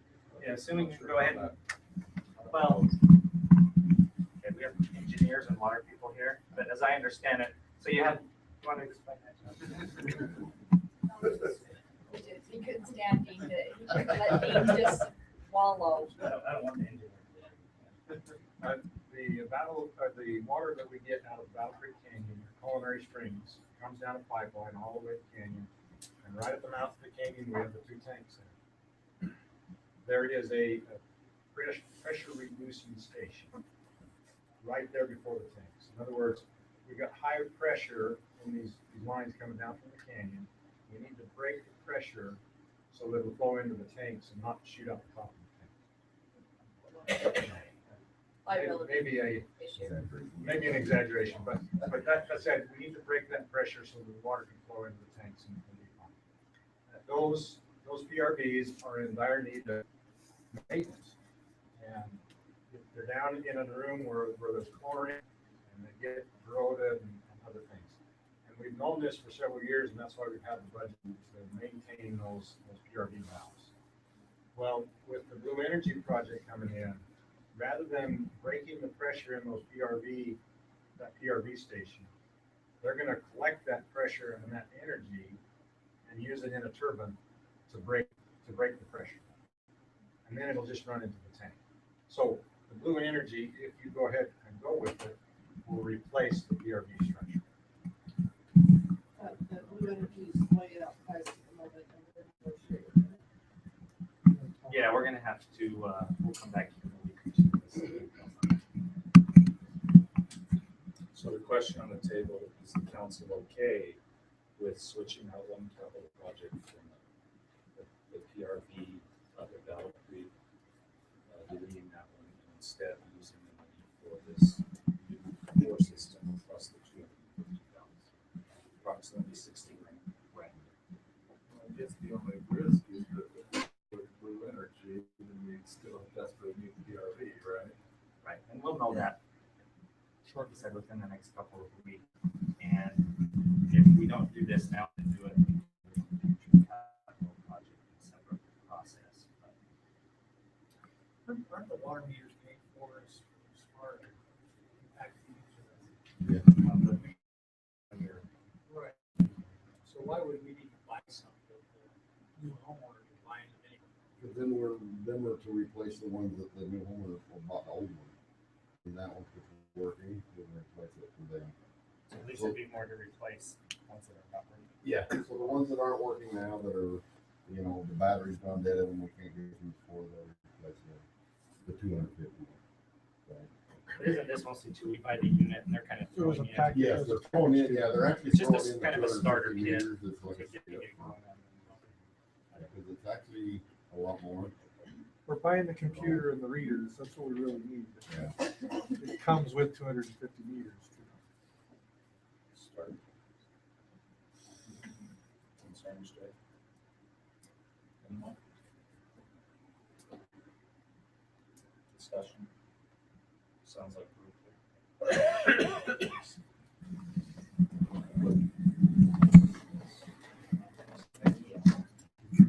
Okay, next week we have a joint city council planning commission.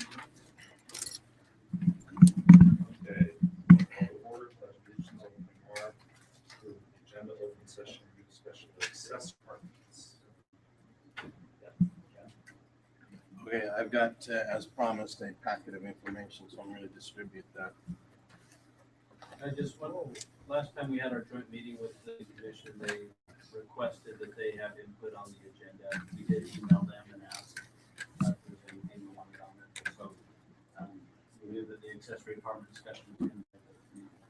That will be our practice moving forward, is to make sure they have input. Okay, I'll do a brief overview of what this is all about.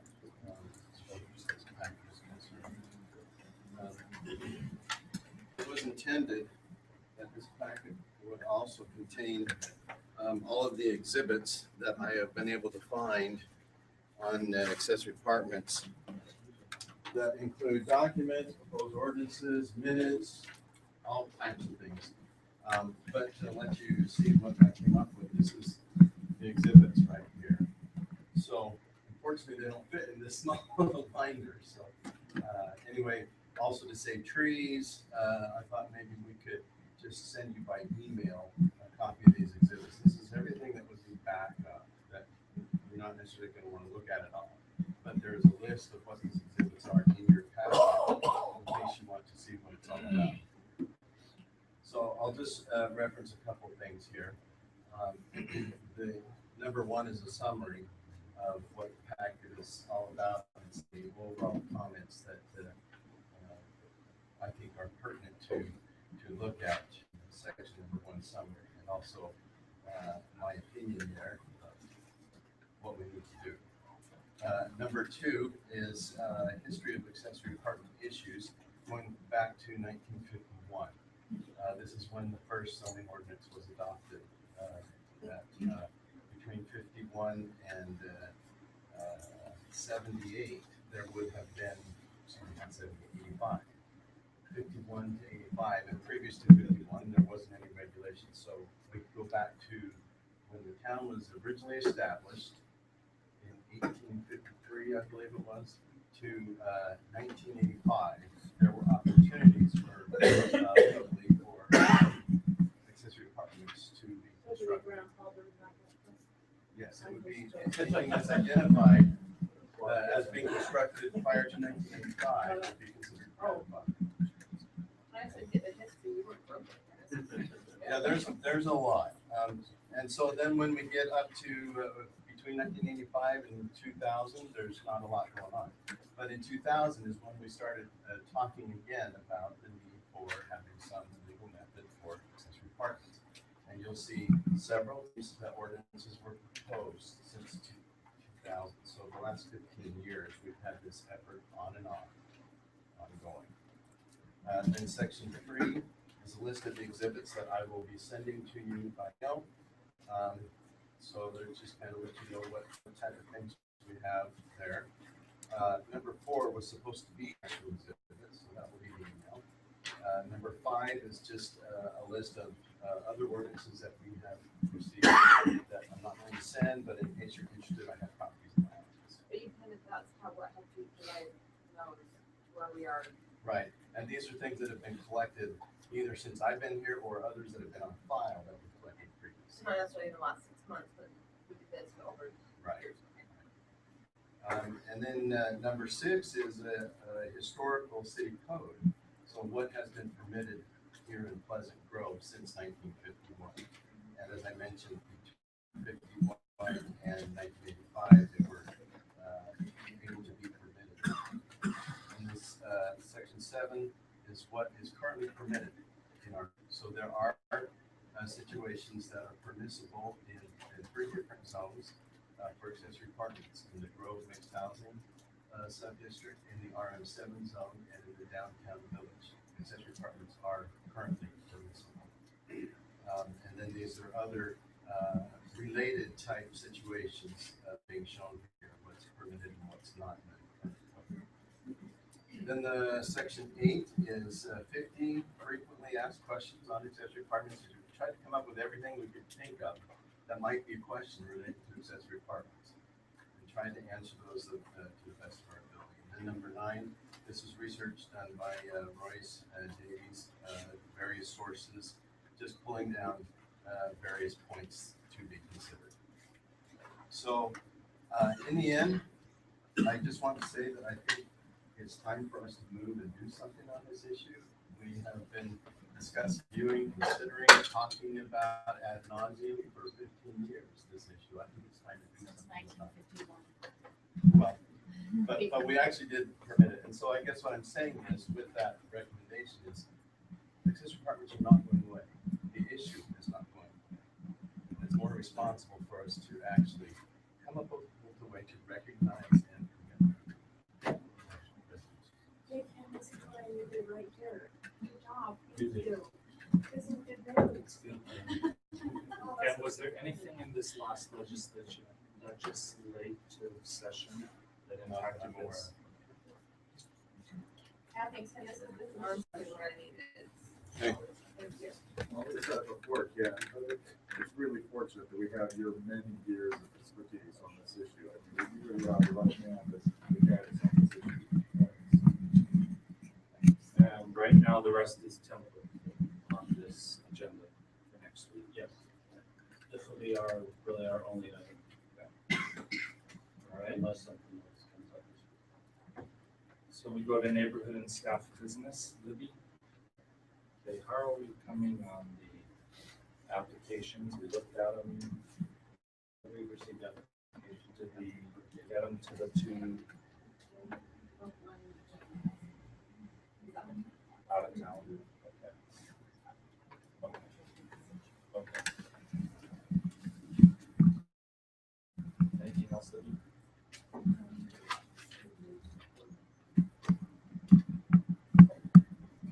Do you think the application's squared away?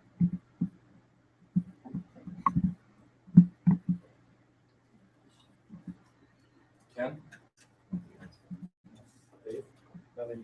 You? Nothing. Lynn? Dave? Mike?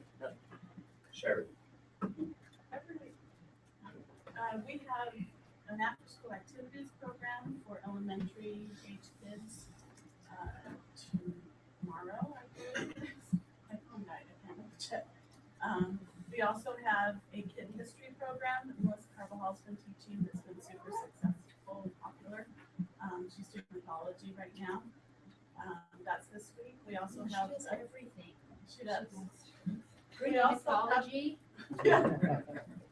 And she homeschooled all of her kids, and they've done very well in school, you know, in all of the exams and everything. And that starts tomorrow? Actually, it's been an ongoing program that we could come anytime. She did Egypt before that. And then we also have a teen night on Friday night. We have on Thursday night, we have the, Scott Savage is a very popular author. And he's coming to do the writer series, teaching how to write. So he'll be here on Thursday. And the orchestra has a concert on Friday, right? Yeah, I get that. Yeah, that's why I was looking at you. And I'm probably missing something. Well, there's the ongoing kids programs too. So Sherry, you said it was after school tomorrow, or is it Thursday? Actually, it's Thursday. Okay, Kid history is Thursday, tomorrow. okay. Okay. And I did do my interview later. How did that go? I felt like it went pretty well. There were about 8 mayors there who conducted the interview. Oh, really? Uh-huh. What will you know? They said they'll give us the rankings on all of the different applicants and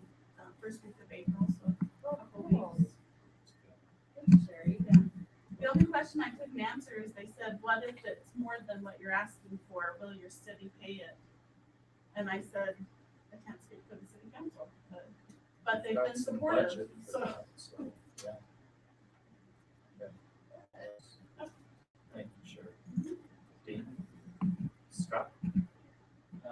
You've been checking your phones, no spoilers. I don't know what you're talking about. Get through it. But But it's all good. That's it. Okay. Tina? Okay, Daniel? All right. Kathy? Jay?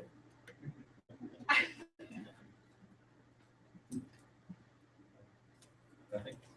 Why don't you guys stop Sure. sharing something? Okay. Okay. I explained the beard, I'm good. Sid? I'm not gonna explain my beard, but, You don't. Okay, thank you. So, Kathy and I sat down with Kent, Bowen, who was our web guide, based on some citizen response, and now to make things more transparent, we now have the meeting minutes, the newsletter, agendas, everything is right on the front and center on the homepage. So it's line, one click, we organize it, it's a lot better. But one thing we're looking at is the sliders, and we want to have a welcome to Pleasant Grove slider, so if you're new to the area, you just click on the website, welcome to Pleasant Grove. What's the slide?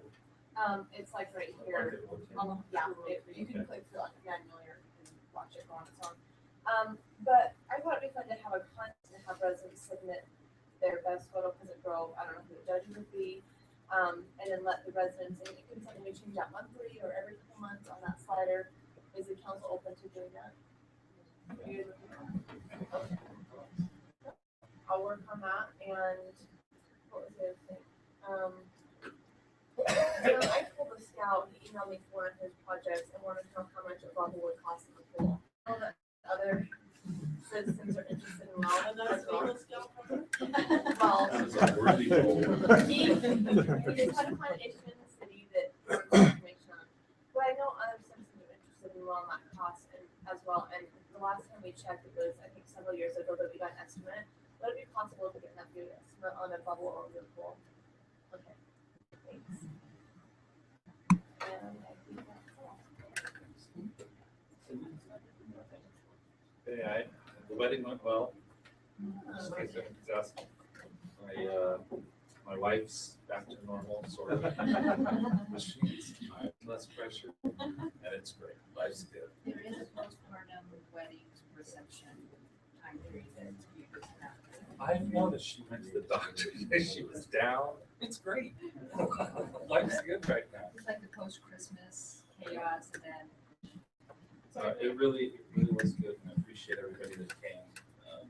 That was wonderful. Good experience. Any plats? Nothing. So I have one thing really quick. Since where are we at with the going paperless?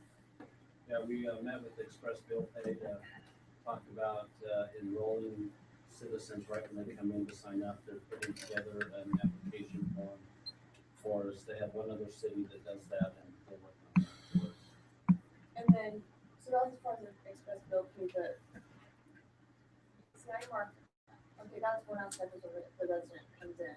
So I marked back in January, I was out there retriever speaking, talking about it, I'm there, I didn't want to newsletter, I'm still getting the newsletter, I'm still getting my bill, my envelope, everything. We're working with them on that as well.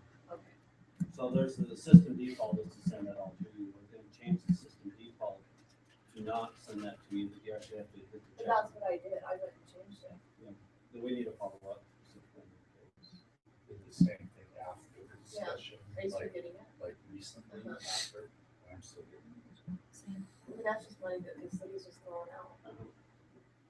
So, we're meeting with them. We met with Ellie a couple of weeks ago and talked through those issues, but it sounds like we're not getting the results. So is it Express Bill or is it? Yeah, they're the ones who send it. Is that the only company? Or is it something that we can look at? No, there might be some other companies that do that, but they're the ones that are most compatible with our financial software. I think we can get where we need to go, but we're just Just don't know. we're just working on it. If we're just getting their thoughts on it versus maybe looking at somebody new? I would hope we can resolve everything with them and not have to change all that out. That would, Okay. we'd have to change out every citizen that currently enrolled and start all over in that process. Oh, So can we, is there like a date that we could follow up on that? Yeah, I mean, we'd have to talk and see what their timeline is as far as that's concerned. Well, They it's know more either urgency. they can fix it or they can't, I would think. I mean, they either, people, they don't want the newsletter, because right now, all the paper is like $72,000 a year that the city's putting out. So it means like, if we ask them, if people are marking on that, it's computer, whatever they need to do, I don't know, I just. And then I thought as far as the newsletter, we're working on a plan to send out to residents to say, we're going paperless, it's costing this much per year, everything's now online. Where are we at with the newsletter, the city side of things is going paperless, because there's the express bill pay issue, and there's also the newsletter issue. Well, so the express bill pay needs to be solved first, because that's how, the utility bill is where the newsletter comes in. So we need to get all that resolved first, and then we can work on those that still want the newsletter. Is that what you're asking? Yeah. I'm just thinking, I mean, I talked to Councilmember Linden, who, they just did this in the last, went through their budget, found cuts that they can make, and one was, they just sent a notice out that we're not going online with our newsletter. And they still have some hard copies available in different locations around the city, but and that's just a huge cost to send out paper newsletter. Yeah. So I'm just going all around the process. Yeah, I guess, maybe I don't remember that direction, but if the direction is we don't want to send it out anymore. No, I think the direction was, we left it was there's still some people that need their paper. But by and large, we wanted to get rid of all the ones that just go into the, check the box, and then we don't receive it anymore. And we did, and we still get it. So the question is, anybody who checked that box is no longer going to receive a paper copy of the newsletter or the bill, is that right? The bill too. That's correct, but then even teaching it set friend and just almost eliminating the newsletter. I know people still Except for those receive that it, need it. except for those that need it, and that's where we have hard copies available, or if they really wanted it. Yeah, so I'm even going like a step further, so the first step right there, then the second step is eliminating it, because people who aren't on Express. So people who aren't on Express bill pay, are they still getting the newsletter and bill each month? Yes, if they're not on express bill pay, they get sent a paper copy of the bill. Okay, so that's the other thing to push is getting them to go online to do express bill pay. I don't know, there's just more to it, but I just wanted to know. Oh, no, we talked about that. bill pay and I still do paper one. Well, no, that's, apparently we have a trend. Well, and to back Sid up, I have no intention of using express bill pay, but I would love to get my statement and my newsletter electronically. Yeah, me too.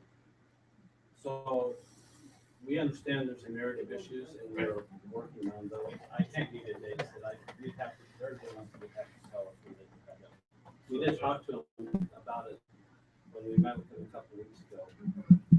And if it hasn't been resolved, then we need to recontact them and say, we're just not getting this done. So maybe an assignment, someone be able to contact them this week and give us an update. Sure.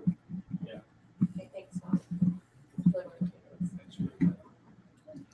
Okay, I didn't see anything on the calendar that was out of the normal meeting schedules. Motion to adjourn, Motion to adjourn. all in favor? Aye.